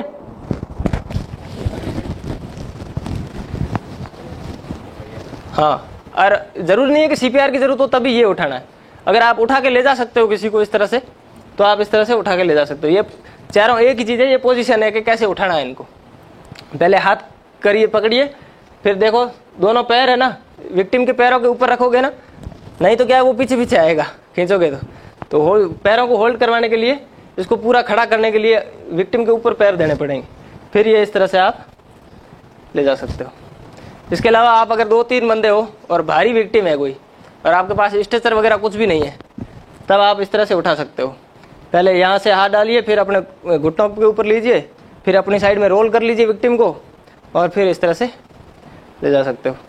इसमें क्या है, मेडिकल ट्रॉमा इंजरी होती है ना, तो उसमें हम लोग क्या करते हैं कि नेक और स्पाइनल इंजरी हमेशा मान के चलते हैं कि हो सकती है नेक में या स्पाइनल इंजरी हो, तो इसको अगर हम ठीक से नहीं मूव करवाएंगे ना तो लकवा वगैरह हो सकता है उसको, है ना, वो दिक्कत रहेगी उसके फिर। इसके अलावा इमरजेंसी स्ट्रेचर, अब हमारे पास स्ट्रेचर वगैरह रहते हैं, मेडिकल टीमों के पास भी स्ट्रेचर वगैरह रहते हैं, पर अगर नॉर्मल अगर आप कहीं पर हो और आपको स्ट्रेचर की जरूरत है तो आपको तो कहाँ मिलेगा, तो आपको मॉडिफाइड करके बनाना पड़ेगा। अब आप किस तरह से बना सकते हो, वो है पहला है रोप से। मान लीजिए आप कहीं पर हैं और आपके पास सिर्फ एक रोप ही है, एक रस्सा ही है और कुछ भी नहीं, या रस्सी जैसी कोई भी चीज हो सकती है आपके पास में, तब आपको क्या करना है, इस रस्सी को लेना है और रस्सी को एस आकार में रखना है। विक्टिम की साइज के हिसाब से आपको एस आकार देना है रस्सी को, बस। आ जाओ एक जना, कोई रवि सर आ जाओ, उठाना पड़ेगा, लेट श्याम ला रहा। ये इस तरह से इसको ये इस तरह से उठा सकते हैं। गर्दन पे हमेशा एक हाथ रखना है इनका, ठीक है, रस्सी वगैरह नहीं रखनी है गर्दन के ऊपर। इस तरह से उठा के आप कहीं पर भी ले जा सकते हो। इससे क्या है, इनका बॉडी एकदम सीधा रहेगा और इनको जो भी इंजरी है वो आगे नहीं बढ़ेगी, इंजरी वहीं रहेगी। इसके अलावा कंबल से भी बना सकते हो आप।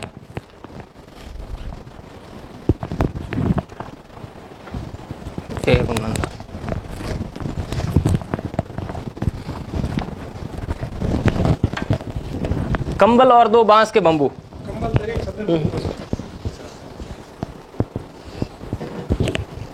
लेट 2 घनेरे भी उठा ला मैं, ये इस तरह से उठा सकते हो आप, ठीक है। जिसको आगे हमेशा पैर जिस साइड में है वो वाला आगे चल सकता है। 4 आदमी है तो ये 4 आदमी पकड़ के भी ले जा सकते हैं। यही चीज सेम है ना टी-शर्ट से भी बनाई जा सकती है। ब्लैंकेट की जगह सिर्फ आपके पास कपड़े हैं, शर्ट वगैरह ही है, तो उससे भी बना सकते हैं। ले आओ, बता ये एक टी-शर्ट पहन के दिखा दो।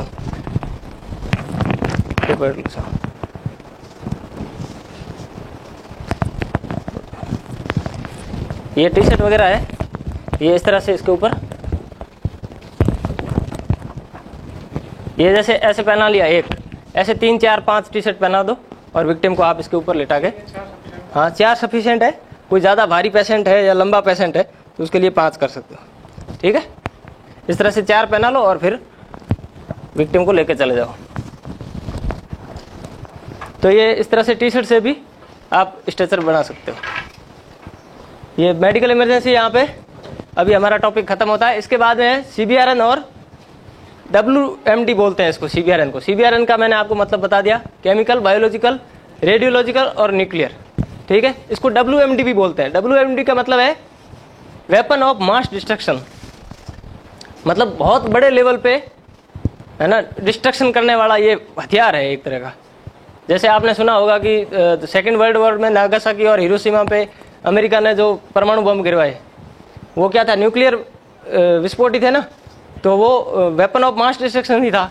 जिसमें एक में 70,000 लोग मरे और एक में 1,40,000 45,000 लोग मरे, है ना। ऐसे बहुत खतरनाक गैस है, घातक गैस है।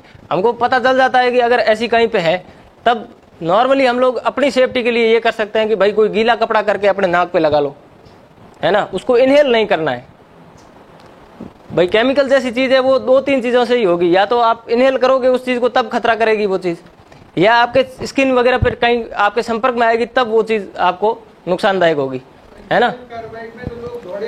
हाँ, वो तो अगर दौड़ोगे तो ज्यादा इनहेल करोगे भाई, सीधी सी बात है कि दौड़ोगे तो ज्यादा इनहेल करोगे, है ना। तो उसमें कई केमिकल रहते ऐसे होते हैं जो हल्के होते हैं, जो ऊपर रहते हैं। कई केमिकल्स रहते हैं ऐसे होते हैं जो भारी होते हैं, जो नीचे रहते हैं, है ना भाई। गैस फॉर्म में कोई चीज है तो वो नीचे भी रह सकती है। जैसे अपने घरेलू गैस है, वो भारी है तो नीचे की साइड ही रहती है, ज्यादा ऊपर नहीं रहती। तो ज्यादातर ये बताते हैं कि नॉर्मल प्रोसीजर में सर की एक तो ये कपड़ा लगा के रखो, एक दौड़ो मत, और हो सके तो कोशिश करो कि लेट जाओ नीचे, क्योंकि ज्यादातर चीजें हैं वो हवा में ट्रेवल करती है, नीचे बहुत कम चीजें रहती, तो आपके चांसेस रहेंगे बचने के। और गीला कपड़ा लगा के मुंह पे रखोगे तो आप इनहेल नहीं करोगे, जब तक इनहेल नहीं करोगे तब तक कुछ नहीं होगा। हाँ, बिल्डिंग वगैरह में तो है ही सर। बिल्डिंग वाले तो बहुत सारे सर, फायर फाइटिंग का तो पूरा ही अलग ही प्रोसीजर है। नहीं उसमें नहीं, वो तो आग लगने वाली चीज अलग है, केमिकल अलग चीज है ना सर। हाँ, धुआं भर गया तो उसमें तो फिर रुमाल रखना ही पड़ेगा। लेटोगे कैसे सर? उसमें तो रुमाल रखो और फिर निकलने की जगह ढूंढो कि कहाँ से निकल सकते हैं हम लोग। उसके बाद बायोलॉजिकल का तो कोरोना वाला आपने और हमने सबने देख ही लिया। पहले बहुत कम लोग जानते थे। हम लोग जब 2018 में कोर्स करने गए थे पुणे, उस टाइम तो इस बायोलॉजिकल वॉरफेयर एजेंट के बारे में बहुत कोई जानता ही नहीं था। जब कोरोना फर्स्ट टाइम अपने इंडिया में आया था ना, तब जोधपुर में जैसे मान लीजिए किसी का सैंपल लिया है तो वो सैंपल सीधा वहाँ पुणे जाता था। एक ही लैब था हमारे पास, ठीक है ना, बायोलॉजिकल लैब एक ही था जहाँ उसकी जांच होती थी। उसके बाद में ये मशीनें वगैरह मंगवाई गई, इसकी जांचें यहीं होने लगी। बाकी सीधा सैंपल पुणे जाता था, वहाँ से पता चलता था कि कोरोना है कि नहीं है आदमी को, ठीक है। इसके बाद रेडियोलॉजिकल का आपने सुना हो तो एक मैं आपको एग्जांपल दे दूं। दिल्ली में 2010 में मायापुरी में एक केस हुआ था, जिसमें आपको पता हो तो दिल्ली एक यूनिवर्सिटी है, दिल्ली यूनिवर्सिटी है। तो वहाँ पे कोई प्रोफेसर साहब थे जिन्होंने कोई मशीन मंगवाई थी बाहर से। वहाँ मेडिकल स्टूडेंट वगैरह प्रैक्टिस करते हैं, तो कोई मशीन मंगवाई थी, ये अपने एक्सरे मशीन वगैरह होती है ना, ऐसी कोई मशीन मंगवाई थी। तो वो प्रोफेसर साहब रिटायरमेंट हो गए और उसके बाद में क्या है कि वो मशीन ख़राब हो गई, तो उस मशीन को कबाड़ी वाले को बेच दिया। अब इसमें जो एक्सरे मशीन होती है, इसमें कोबाल्ट 60 का छड़ें लगती है, उसके अंदर रेडियो एक्टिव पदार्थ होता है, उसकी छड़ें लगती है उसमें, तब वो एक्सरे वगैरह आता है ना। तो वो बेच दी किसी ने, तो कबाड़ी वाला ले गया। कबाड़ी वाला ने उसको तो तोड़ के बेचनी थी, वो लोहा था, वो बेचना था। तो उसने जब वो मशीन को तोड़ा ना, तो उसके अंदर से वो चमकीली छड़ें निकली। रेडियो एक्टिव पदार्थ वो कोबाल्ट 60 चमकीला होता है, छड़ें होती है ऐसे हीरे जैसा दिखता है ऐसे, है ना। तो वो उसको लगा कि ये कोई महंगी चीज़ है और अपने काम आएगी, तो उसने क्या किया कि अपनी जेब के अंदर रख दिया और पूरे दिन वहीं काम करता रहा। और शाम को ले जाके उसने अपने घर के अंदर जो मंदिर बनाया हुआ था छोटा सा, उसके अंदर जो तस्वीर रखी थी उसके पीछे ले जाके उसने रख दी, है ना। और रेडियो एक्टिव पदार्थ तो आपको पता है कि वो हमेशा घटता रहता है ना। तो उसकी तो रेडिएशन वगैरह निकलता रहता है उसका, तो उसने ले जाके रख दिया। तो रेडिएशन तो हालांकि उसमें कम ही निकल रहा था, पर जितना भी निकल रहा था, पर उसके संपर्क में रहा ना वो लगभग 10-12 घंटे, और उसके जेब में रहा वो। तो यहाँ पर क्या वो जलन बढ़ गई उसकी, है ना। और जैसे बर्न होती है ना, नॉर्मल जो आग से जलते हैं वैसे वाला वो दिखने लग गया उसको यहाँ से। तो वो डॉक्टर के पास चेक करवाने गया। तो चेक करवाने गया तो वो डॉक्टर साहब जो थे, किस्मत से वो इस चीज़ के बारे में जानते थे कि रेडिएशन की जलन कैसी होती है, रेडिएशन से जला हुआ। क्योंकि हर डॉक्टर को तो ये भी नॉलेज नहीं होता ना कि भाई ये रेडिएशन से जला हुआ या केमिकल से जला हुआ या किस चीज़ से जला हुआ, उस चीज़ का नॉलेज नहीं रहता। पर किस्मत से उन डॉक्टर साहब को ये नॉलेज था कि भाई ये रेडिएशन से जला हुआ है, ऐसा मेरे को लग रहा है। तो उन्होंने पूछा कि भाई ये कैसे जला, तू जेब में ऐसा क्या रखा था, तूने क्या लेके आया। तो पहले तो वो मना कर दिया कि नहीं साहब मेरे पास कुछ नहीं था, क्योंकि उसने सोचा कि अगर बता दिया तो वो महंगी चीज़ मेरे हाथ से चली जाएगी, ठीक है। फिर डॉक्टर ने अपने शक के आधार पे पीछे कार्रवाई कराई डॉक्टर साहब ने कि आप थाने गए वो, और थाने वालों को बोला कि एक ऐसा आदमी आया है, उसके वहाँ पे ऐसी मतलब जलन है जो रेडियो एक्टिव पदार्थ की लग रही है, और उसके पास आया कहाँ से, क्योंकि ये हर जगह तो बिकने वाली चीज़ है नहीं। तो फिर पुलिस गई उसके घर पे, उससे पूछताछ करी, तब उसने वो निकाल कर दिए कि ये चीज़ है मेरे पास में। ठीक है, तब मायापुरी के अंदर आपको पता हो तो पूरा जो मायापुरी एरिया है, जहाँ जहाँ वो आदमी घुमा है वहाँ पे, और जितना आपको मतलब कंटामिनेट हुआ है एरिया उस रेडियो एक्टिव पदार्थ से, उस पूरे एरिया को मतलब क्या बोलते हैं उसको, डिस्पोज करवाने के लिए वो कंटेनरों में भरवाया गया पूरा मलबा, और वो समुद्र में डलवाया गया, और वो पूरा एरिया सील है अभी भी। ठीक है, मायापुरी वाला। तो ये रेडियो एक्टिव पदार्थों का ये इस तरह से हो सकता है। तो इसका मतलब प्रोसीजर बहुत हैवी पड़ता है, बहुत महंगा भी होता है, और ये बहुत नुकसानदायक भी है चीज़ें। न्यूक्लियर वाला तो आपने को बता ही दिया मैंने, नागासाकी हिरोशिमा सबसे बड़ा उदाहरण है, इससे ज़्यादा तो क्या ही उदाहरण है। क्या चीज़?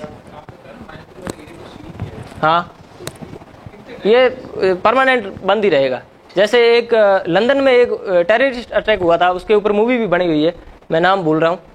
उसमें ना उन्होंने विस्फोट कर दिया था उसको, नॉर्मल इसमें क्या बोलते हैं वो विस्फोट करने वाला क्या होता है? आरडीएक्स के साथ उन्होंने डेटोनेटर लगा के और ये रेडियो एक्टिव पदार्थ लगा के उसको विस्फोट कर दिया उन लोगों ने, है ना। तो वो पूरा एरिया है ना, क्योंकि वो लंबे एरिया में फैल गया, विस्फोट के साथ क्या है कि रेडियो एक्टिव पदार्थ बहुत दूर तक चला गया, हवा के साथ भी चला जाता है ये तो। ठीक है, तो बहुत दूर तक चला गया, तो वो पूरा एरिया उन्होंने सील कर रखा परमानेंट ही, क्योंकि उसको डिस्पोज तो कर नहीं सकते, तो इतना मलबा ले जाके कहाँ डाले। वो भी तो कॉर्डन कर रखा है, ये अपने पोखरण वाला कॉर्डन कर रखा है, जहाँ अपने परमाणु परीक्षण हुआ है ना, वहां पर भी किसी को नहीं जाने देते। हाँ, वो तो सर करते ही है वो लोग, पर अभी भी मायापुरी शायद अभी भी बंद है सर 2010 से।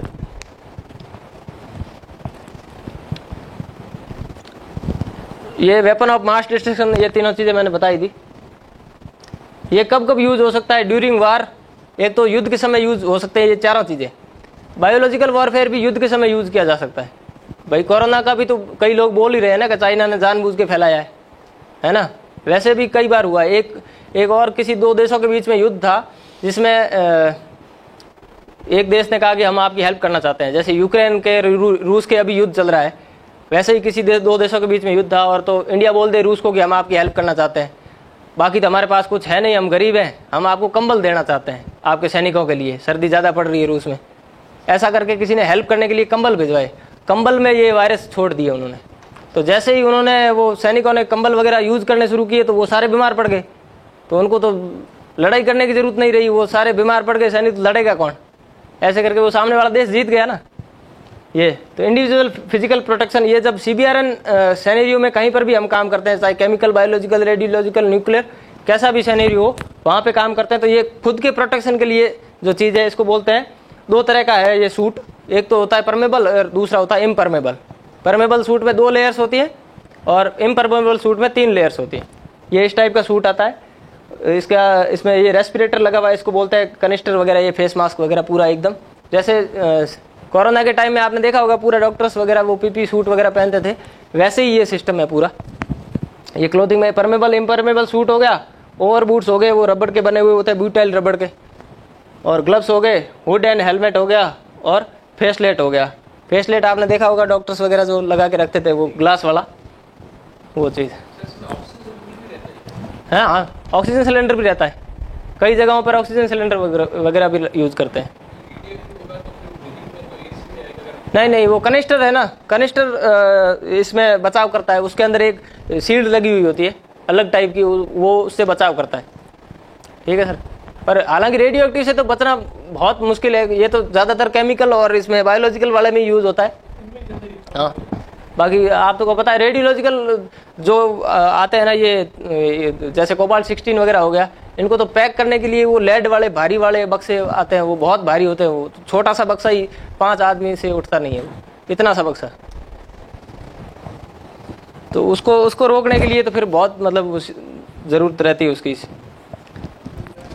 इसमें सीबीआरएन में और कोई है तो सवाल पूछो, बाकी टॉपिक तो बहुत बड़ा है, इसमें मतलब 18 दिन का तो बेसिक कोर्स होता है।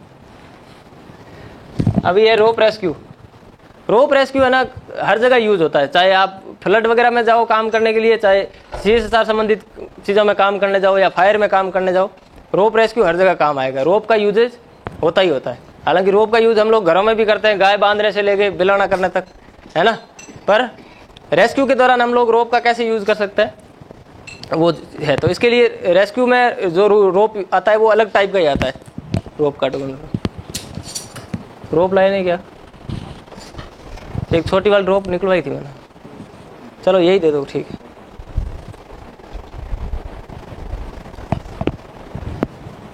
इसको बोलते हैं, ये जो रेस्क्यू में जो रोप यूज करते हैं इसको बोलते हैं स्टैटिक रोप बोलते हैं। दो टाइप की रोप आती है ये, एक तो होती है स्टैटिक और दूसरी होती है डायनेमिक। स्टैटिक रोप में 8 mm की आती है और इसकी इलास्टिसिटी है वो 5% ही है। जो ये है ना, इसकी इलास्टिसिटी बढ़ती नहीं है, सिर्फ 5% बढ़ती है। कितना भी खींच लो इसको, 5% से ज़्यादा इसकी लंबाई बढ़ेगी नहीं, ठीक है। Use for rappelling and river crossing. अगर हमको मान लो रिवर क्रॉसिंग करनी है, कहीं पे लोग ये इधर फंसे हुए हैं उस किनारे पे छोड़ने हमको, तब हम लोग ऐसा रोप यूज़ करते हैं। या रैपलिंग मतलब आपको किसी बिल्डिंग से सीधा नीचे उतरना है, तब हम लोग को बोलते हैं कैराबिनर। क्या बोलते हैं? कैराबिनर। ये रेस्क्यूअर अपने साथ में रखता है, बहुत सारी चीज़ों में बहुत अलग अलग जगह पे काम आता है। आपको हम प्रैक्टिकल भी करके दिखाएंगे ताकि आपको समझ में आ जाएगा कि ये चीज़ें कहाँ पे कैसे काम आती। कैराबिनर बोलते हैं। इसकी कैपेसिटी है 2800 kg, मतलब इसके ऊपर आप 2800 किलो वजन लटका दोगे तब भी ये टूटेगा नहीं, ठीक है। ये भी दो टाइप का होता है, ये एक तो स्क्रू टाइप का है, ठीक है, ये अपने आप लॉक हो जाता है। और ये स्टील और एल्यूमिनियम का मिक्सअप करके बनाया जाता है, बहुत हल्का होता है। और इसकी ब्रेकिंग स्ट्रेंथ है वो इतनी हैवी इसलिए रखते हैं क्योंकि ये हर जगह यूज करना पड़ता है। भाई गर्म प्रदेशों में भी यूज होता है और बहुत ठंडे इलाकों में भी। जैसे भाई कोई एवरेस्ट चढ़ने जा रहा है वो भी तो यही लेके जा रहा है ना, ऐसा ही कैराबिनर यूज कर रहा है वो भी। ऐसे जो सीधे खुलने वाले आते हैं वो लोहे के आते हैं, इनकी कैपेसिटी 2500 kg होती है। इनकी कैपेसिटी अगर बढ़ानी है तो ये जो बीच वाला डाया है इसको अपन जितना छोटा करेंगे उतनी इसकी कैपेसिटी बढ़ती जाएगी। बीच वाला डाया जितना बड़ा रखेंगे उतनी इसकी कैपेसिटी कम हो जाएगी। इसके बाद में फिगर 8 दे दो। इसको डिसेंडर भी बोलते हैं और फिगर 8 भी बोलते हैं। ये इसमें फोटो थोड़ा अलग टाइप का लगाया हुआ है, ये इस टाइप का भी आता है, इसको फिगर 8 बोलते हैं। ये डिसेंडर है। जैसे मान लीजिए बिल्डिंग्स वगैरह से मेरे को नीचे उतरना है, तब मैं क्या करता हूँ कि रोप में इस तरह से फंसा लेता हूँ और मैं यहाँ पे जुड़ा हुआ हूँ तो ये इस तरह से धीरे धीरे धीरे नीचे आ सकता हूँ डिसेंडिंग करने के लिए। मतलब कहीं से नीचे उतरना है तो डिसेंडर के रूप में ये यूज होता है। इसके अलावा असेंडर है, बिल्डिंग्स के ऊपर चढ़ना है मेरे को, रोप लगा के ऊपर चढ़ना है, तब मैं ये इक्विपमेंट यूज करता हूँ। इसको बोलते हैं असेंडर, असेंडिंग के लिए यूज होता है। ये क्या, इसकी मेन खासियत ये है कि इसमें जब रोप लगा लिया ये इस तरह से, मान लीजिए ये रोप ऊपर बंधा हुआ है और मेरे को नीचे से ऊपर जाना है, तब मैं ये लगा लूँगा, सीट हार्नेस वगैरह लगा के इसको अपने साथ कनेक्ट कर लूँगा और फिर मैं, ये सिर्फ ऊपर जाता है नीचे नहीं आता ये, ठीक है। ये ऐसे ऊपर चला जा सकता है, नीचे नहीं आता ये, ठीक है। इसको बोलते हैं असेंडर। इसके बाद सीट हार्नेस थोड़ा लगा लेता हूँ।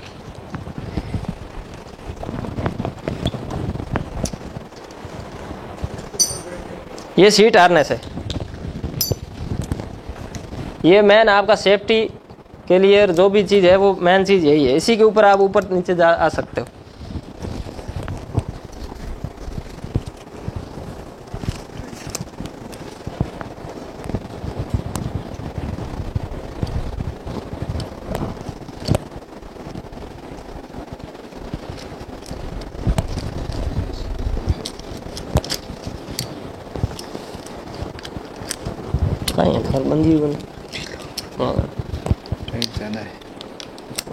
ये इस तरह से ये लग जाएगा इसमें से, तो आप है ना कहीं पर भी रोप वगैरह लगा के ऊपर नीचे चढ़ते हो।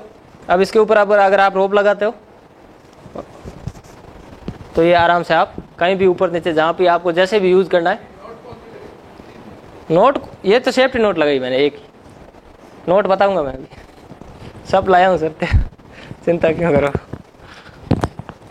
ना, लगा रखो। ये सीट हार्नेस है, हाँ सर, हाँ ये हाफ बॉडी है सर, ये हाफ बॉडी सीट हार्नेस है क्योंकि ये आधी बॉडी कवर करता है। फुल बॉडी होगा तो क्या होगा, ऐसा ही सेम होगा पर यहाँ से कंधे से ऊपर से आएगा तो वो फुल बॉडी हो जाएगा। इसमें फोटो भी है, मैं बता दूँ। ज़्यादातर यही यूज़ करते हैं सर, फुल बॉडी बहुत कम यूज़ करते हैं। ये जो आप देख रहे हो ये मिटन्स है। हाँ दस्ताने ग्लव्स नहीं है सर, ये मिटन्स है। ग्लव्स होते हैं ना, उनमें क्या है कि अंगुलियों का शेप अलग अलग होता है। ये मिटन्स है। ये आपको रस्सी क्योंकि पतली है तो आप होल्ड करने के लिए, नहीं तो हाथ वगैरह कट जाएंगे। अगर सीधा हाथ से होल्ड करोगे तो हाथ कट जाएंगे, जल जाएंगे हाथ पूरे। तो ये मिटन्स है, लेदर के बने हुए हैं। ये फुल बॉडी हार्नेस है। अब रोप का कहाँ काम आता है? रिवर क्रॉसिंग में। रिवर क्रॉसिंग दो टाइप से होती है। एक तो अगर मान लीजिए पानी गहरा है, बहाव तेज है, तब हम लोग पानी में तो उतर के नहीं जा सकते, पानी के ऊपर ही जाना पड़ेगा हमारे को, पानी के टच नहीं हो सकते। तो एक तो ये ऊपर जा रहे हैं देखो, एक तो ये एक इस टाइप की रिवर क्रॉसिंग है, वो अभी हम लोग आपको बाहर करवाएंगे। और एक ये रिवर क्रॉसिंग है जिसमें क्या है, पानी कम है, पानी का स्तर और फ्लो भी कम है पानी का। तब हम लोग क्या करते हैं, सिर्फ रस्सा बांधते हैं और लोगों को सीधा बोल देते हैं कि भाई आप रोप के साथ जॉइंट होके और सीधा चल के निकल जाओ। इस तरह का स्ट्रक्चर है। ये अभी हम आपको करके दिखाएंगे कैसे उतारते हैं वो भी। इसमें 2 रोप लगती है अलग अलग। ये देखो इस तरह से स्ट्रक्चर के ऊपर। ये तो हालांकि पहाड़ का फोटो है, हम बिल्डिंग से भी ज़्यादातर काम बिल्डिंग से उतारने का पड़ता है। तो बिल्डिंग से कैसे लोग, बेसिक नोट है जो हर नोट के बाद लगेगी, वो है सेफ्टी नोट। सेफ्टी नोट लगाने का तरीका देखो, रोप को इस तरह से पकड़ लो, इस तरह से पकड़ लो और थोड़ा नीचे से पकड़ो, ऊपर वाले सिरे को नीचे लाओ और ऐसा लूप बनाओ और अंदर से निकाल लो। ये सेफ्टी नोट है। ऐसा शेप बनेगा, आपको दिख रहा है ये सामने, इस तरह का शेप बनेगा। ये नोट है ना, हर नोट के बाद लगानी। जो भी नोट हम लोग लगाएंगे उसकी और ज़्यादा सेफ्टी बढ़ाने के लिए ये नोट लगाएंगे, ताकि है ना नोट खुले नहीं, हमारी सेफ्टी उससे ज़्यादा रहेगी। दूसरी है बो लाइन, और इसको यूनिवर्सल नोट भी बोलते हैं। ये हर जगह काम आती है, जहाँ पर भी जाओ, चाहे आपको कोई रस्सा बांधना है कहीं पर, एंकर बनाना है कहीं पर, वहाँ पर भी काम आएगी। खुद के लगानी है तो भी काम आएगी। हर जगह जहाँ पर भी काम लेना चाहो इस नोट को ले सकते हो। जैसे मान लो मेरे को खुद के ऊपर लगानी है, इसको मैंने हार्नेस पहन रखा है और मेरे को खुद के ऊपर लगानी, तब क्या करना है, रोप को इस तरह से लेना है। इस रोप को थोड़ा लंबा मान लेना आप लोग, है ना। ये सिलिंग बोलते हैं, हालांकि इसको रोप लंबा होता है, ये छोटी है वो इसको सिलिंग बोलते हैं। तो इस तरह से लेना है और ये जो छोटा वाला रस्सा है इसको इसके ऊपर रखना है ना। रस्से को छोड़ना नहीं है और अंदर की साइड से घुमा लेना है, इस तरह से घुमा लिया। अभी ये लंबा वाला रोप है, छोटा वाला रोप को इधर नहीं रखना है, वापस इस साइड में छोड़ देना है और इसके अंदर से लेना है और ये इस तरह से, ये ऐसा शेप बनेगा। देखो ये बो लाइन है। इसका एक और तरीका भी है कि इस साइड में एक ऐसा लूप बनाओ और अंदर से अंगुलियां डाल के और इस रस्से को ऐसा लूप बना लो। फिर ये जो सिरा है ना, इसको बड़े वाले लूप से डाल दो और जिधर से लाए हो उधर ही वापस ले जाओ। अभी देखो ये 2 लूप है, एक ये है एक ये है। इस वाले लूप को इसके अंदर से निकाल लेना है। तो इसके लिए मैं क्या करूँगा, इस रस्सी को खींचूंगा। ये देखो सेम शेप बना, इसको बो लाइन बोलते हैं। इसको कहीं एंकर पे भी बांधनी हो रस्सी, भाई मान लो कहीं पेड़ वगैरह पे बांधनी है मेरे को रस्सी, तो ये नोट में लगा सकता हूँ। ये नोट खुलेगी नहीं वापस, नहीं तो दूसरी नोट लगाओगी तो खुलने के चांसेस रहेंगे। और जब ये बो लाइन लगा दी उसके बाद में आप क्या करना है, सेफ्टी नोट जो मैंने अभी बताई वो लगानी, इसको बो लाइन बोलते हैं। इसके बाद इनडायरेक्ट नोट, फिगर ऑफ 8। जैसे सेफ्टी नोट लगाई थी वैसे ही पकड़ना है रोप को और नीचे छोड़ देना है। अब सेफ्टी नोट में क्या किया था, मैंने सीधा लूप में से निकाल लिया था, इसमें सीधा नहीं निकालना है, एक बार इसको घुमा लो और ऐसे निकाल लो। ये देखो 8 बन गए, फिगर ऑफ 8 बोलते हैं इसको।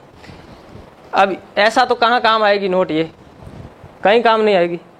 तो इस ये नोट जैसे मेरे को एंकर बनाना है, तब रस्सी को थोड़ा सा डबल कर लो और वैसे ही पकड़ लो जो जैसे पकड़ा था। और सेम वही प्रोसीजर है कि रस्सी को नीचे लाओ, ऊपर वाले को एक बार घुमाओ और अंदर डाल दो। अब ये फिगर ऑफ 8 बन गया, 8 बने। अभी जो ये एंकर, ये जो लूप है ना, इस लूप को मैं किसी सरिये वगैरह में डाल दूंगा ना, है ना, तो फिर मैं ये जो लंबा रोप है इसके ऊपर आराम से काम कर सकता हूँ। ये खुलेगा नहीं। अगर इसको खुलने का डर लग रहा है आपको तो इसके ऊपर ऐसे सेफ्टी नोट लगा लो, ये इस तरह से, ठीक है। अब ये खुल गई। इसके बाद ओवरहैंड नोट, ये सेम सेफ्टी नोट ये। इसके बाद जॉइनिंग नोट। जॉइनिंग नोट का मतलब क्या है, 2 रस्सों को आपस में जोड़ना। मान लीजिए हम लोग कहीं काम कर रहे हैं, रस्सा हमारे पास छोटा पड़ गया तो रस्सों को जोड़ना है, सीधी गांठ देंगे तो वो खुलने के चांसेस रहेंगे। उसको ठीक से जॉइंट करना आना चाहिए। इसके लिए क्या है, पहली नोट है रिफ नोट। रिफ नोट में क्या करना है, अगर सेम डाई के रोप है, मान लीजिए ये भी 8 mm का है, ये भी 8 mm का है, तब आपको कौन सी नोट यूज़ करनी है, ये रिफ नोट। अब इसको लगाने का तरीका देखो, इसको जोड़ना है तो रस्सों को दोनों को ऐसे पकड़ो, है ना, ये राइट ये लेफ्ट, तो राइट ओवर लेफ्ट, और लेफ्ट वाले को ऐसे अंदर से घुमा लो, घुमा लिया, ऐसी बन गई। फिर जो लेफ्ट में हाथ में है उसको क्या करना है, राइट के ऊपर डालना है और अंदर से घुमा लो, ये ऐसा शेप बनेगा, ये ऐसा। अब ये जितना खींचेगी ना उतना सिर्फ टाइट होगी पर खुलेगी नहीं, ठीक है, जितना भी खींचना है खींच लो, पर ये सिर्फ टाइट होगी, खुलेगी नहीं। सेफ्टी नोट मैंने जैसा बताया, हर नोट के बाद आपको लगाना ही लगाना है। इसके बाद फिशरमैन नोट, ये सेम ही, जैसे 8 mm की रोप ये भी है, 8 mm की रोप ये भी है। एक तो रिफ नोट हो गई उनको जोड़ने के लिए, वो बाई चांस मान लो आपके दिमाग में नहीं रही, भूल गए, तब ये फिशरमैन नोट। इसमें क्या करना है, एक रोप को लेना है और दूसरी रोप को क्या करना है, इसके ऊपर सेफ्टी नोट लगा देनी। ये सेफ्टी नोट हो गई। अब इस वाली रोप पे तो लगा ली, अब ये वाली रोप है, इस पर भी एक सेफ्टी नोट लगा लो। सिंपल सी नोट है बस, ज़्यादा इसमें कुछ है भी नहीं। ये ऐसा हो गया।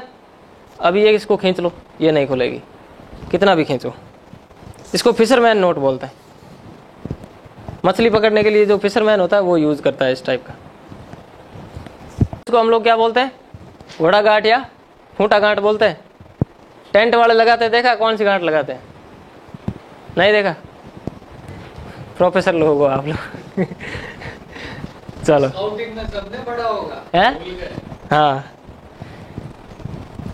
तो क्लोहिच दो टाइप से लगाते हैं। एक तो आर्टिफिशियल एंकर, जो सरिया वगैरह कोई पतला एंकर है उसके लिए लगाते हैं। तो उसके लिए भाई मान लो ये सरिया है, इसके ऊपर मेरे को एंकर बनाना है, तब मैं क्या करूँगा, रोप को ऐसे ले लो, एक बार बाहर से घुमा लो, एक बार अंदर से घुमा लो। अब जो बाहर से घुमाया उसको अंदर ले लो और इन दोनों को आपस में मिला लो, ऐसा शेप बनेगा। अब ये सरिया इसमें डाल दो और इसको टाइट कर लो और एक सेफ्टी नोट लगा लो, इस रोप के ऊपर काम करो। एक तरीका तो ये हो गया। पर मान लो कोई पेड़ है या कोई बड़ी चट्टान है, नदी के पास मेरे को एंकर बनाना है, बड़ी चट्टान है या पेड़ है, तो उसके ऊपर तो मैं ये ऐसे लूप बना के तो नहीं डाल सकता भाई। सरिये के ऊपर तो ये पहना सकता हूँ मैं, ऐसे पेड़ के ऊपर नहीं पहना सकता ना, इतना छोटा सा। तब मेरे को क्या करना पड़ेगा, मान लो ये पेड़ है, तो एक बार रस्से को पेड़ के एक साइड घुमा के ले आओ, यूँ घूमूंगा सही है, खड़ा छोड़ दो हाथ छोड़। अभी देखो ये 90 डिग्री एंगल पे बन गया रफ्सा। अब जहां से लेके गए हो उधर से ही नीचे से लेके जाना है, पहले वाले के, ये पहले वाला गया, इसके नीचे से लेके जाना है। लाओ रसलो, यहाँ से छोटो पड़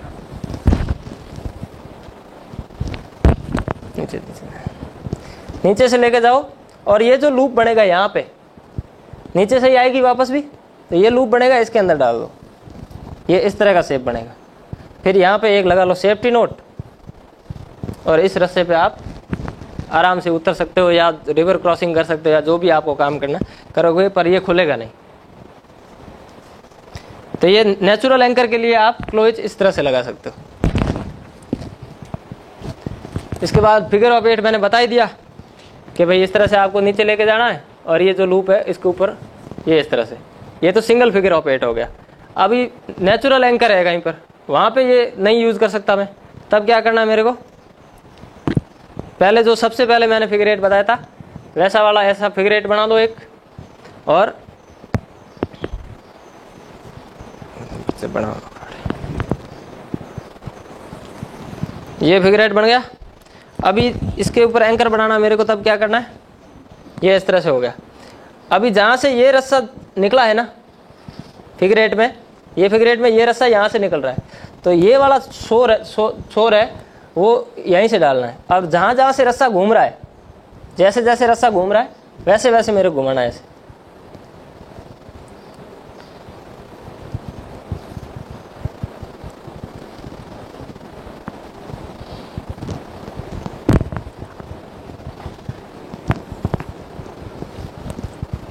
ये देखो सेम फिगर बन गया फिगर ऑफ 8। और अब जिस रोप पे काम करना है उस पे काम करो और एक पे सेफ्टी नोट लगा लो। ये डबल फिगर आउट ऑफ 8 बोलते हैं इसको।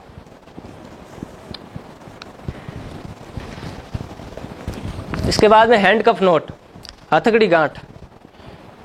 सेम जैसे मैंने बताया था क्लो हिच में, वैसे ही रोप को ऐसे पकड़ो, एक बार बाहर से घुमाओ, एक बार अंदर से घुमाओ, और दोनों जो लूप बन रहे हैं इसके अंदर हाथ इस तरह से लगा लो। अब जो दोनों रस्सियाँ नीचे लटक रही है इनको आपस में क्रॉस पकड़ना है। नीचे लटक रही है वो, इस हाथ वाली यहाँ से पकड़ो, इधर वाली इधर से पकड़ो, ऐसे खींच लिया, ऐसा शेप बनेगा। अभी इसको जहाँ पर 2 एंकर है छोटे छोटे भाई, 2 सरिये है, उसमें डालना है, एंकर बनाना है। तो इस तरह से आप डाल दो, टाइट कर लो, और फिर यहाँ पे सेफ्टी नोट लगा लो, इस रोप के ऊपर काम करो। ये हैंड कप नोट। इसके अलावा थीफ नोट एक आधा करो। थीफ नोट यानी चोर गांठ। आपने ऊपर से नीचे लोगों को उतारना था, आपने उतार लिया, काम कर लिया एंकर बना के। अब आपको खुद अपना सामान लेके नीचे आना है, ठीक है, और आना रस्से से ही है। तो रस्से से आप नीचे उतर जाओगे तो फिर ऊपर जाके रस्सा कौन खोलेगा? तो उसके लिए क्या करते हैं, रस्से को खोलते हैं, जो पहले एंकर बनाया उसको खोलते हैं, और दोबारा रस्से को एंकर बनाने के लिए क्या करते हैं, थिप नोट लगाते हैं, चोर गांठ। इसको क्या करना है, जो एंकर है हमारा उसके ऊपर डालना है इस तरह से, और जो लंबा रोप है जिसके ऊपर हमारे को उतरना है उस रोप को नीचे रखना है। छोटा वाला जो सिरा है इसको, ये जो लूप बन रहा है बाहर से, इस लूप के अंदर डाल देना है इस तरह से, और इसको टाइट कर लेना है।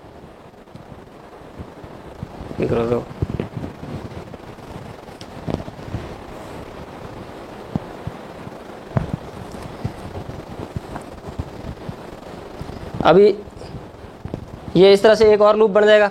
फिर जो जिस रोप के ऊपर लूप बना हुआ उसको नहीं पकड़ना है, उल्टी रोप को पकड़ना है, और फिर एक लूप बनेगा इधर। आती हूँ थोड़ा, फिर एक लूप बन गया। अब इस रस्सी के ऊपर तो लूप बना हुआ है, ये रस्सी फ्री है, इसको वापस इसको अंदर डाल दूंगा मैं। ऐसे लूप बनाते जाओ, जितनी आपको सेफ्टी चाहिए ऐसे लूप बनाते जाओ। हालांकि सेफ्टी तो एक में ही रह जाएगी, ठीक है। अब जिस रस्सी के ऊपर लूप बना हुआ है, लास्ट रस्सी के ऊपर, उसके ऊपर उतरोगे तो सीधा रस्सी समेत नीचे आओगे डायरेक्ट ही, है ना। लूप जिसके ऊपर नहीं बना हुआ है उस रस्सी के ऊपर आप उतर के नीचे आ जाओ। दोनों रस्सियों को बराबर नीचे तक रखना है। अब नीचे आने के बाद मैं क्या करूंगा, जिस लूप बना हुआ था उस रस्सी को खींचूंगा, इस तरह से खींच लूंगा तो ये खुल जाएगी। इसको थीप नोट बोलते हैं। इसके बाद है ट्रिपल बो लाइन। रसो तो यार है कौन अपने, हुकम को मोटो ड्रेस होगा।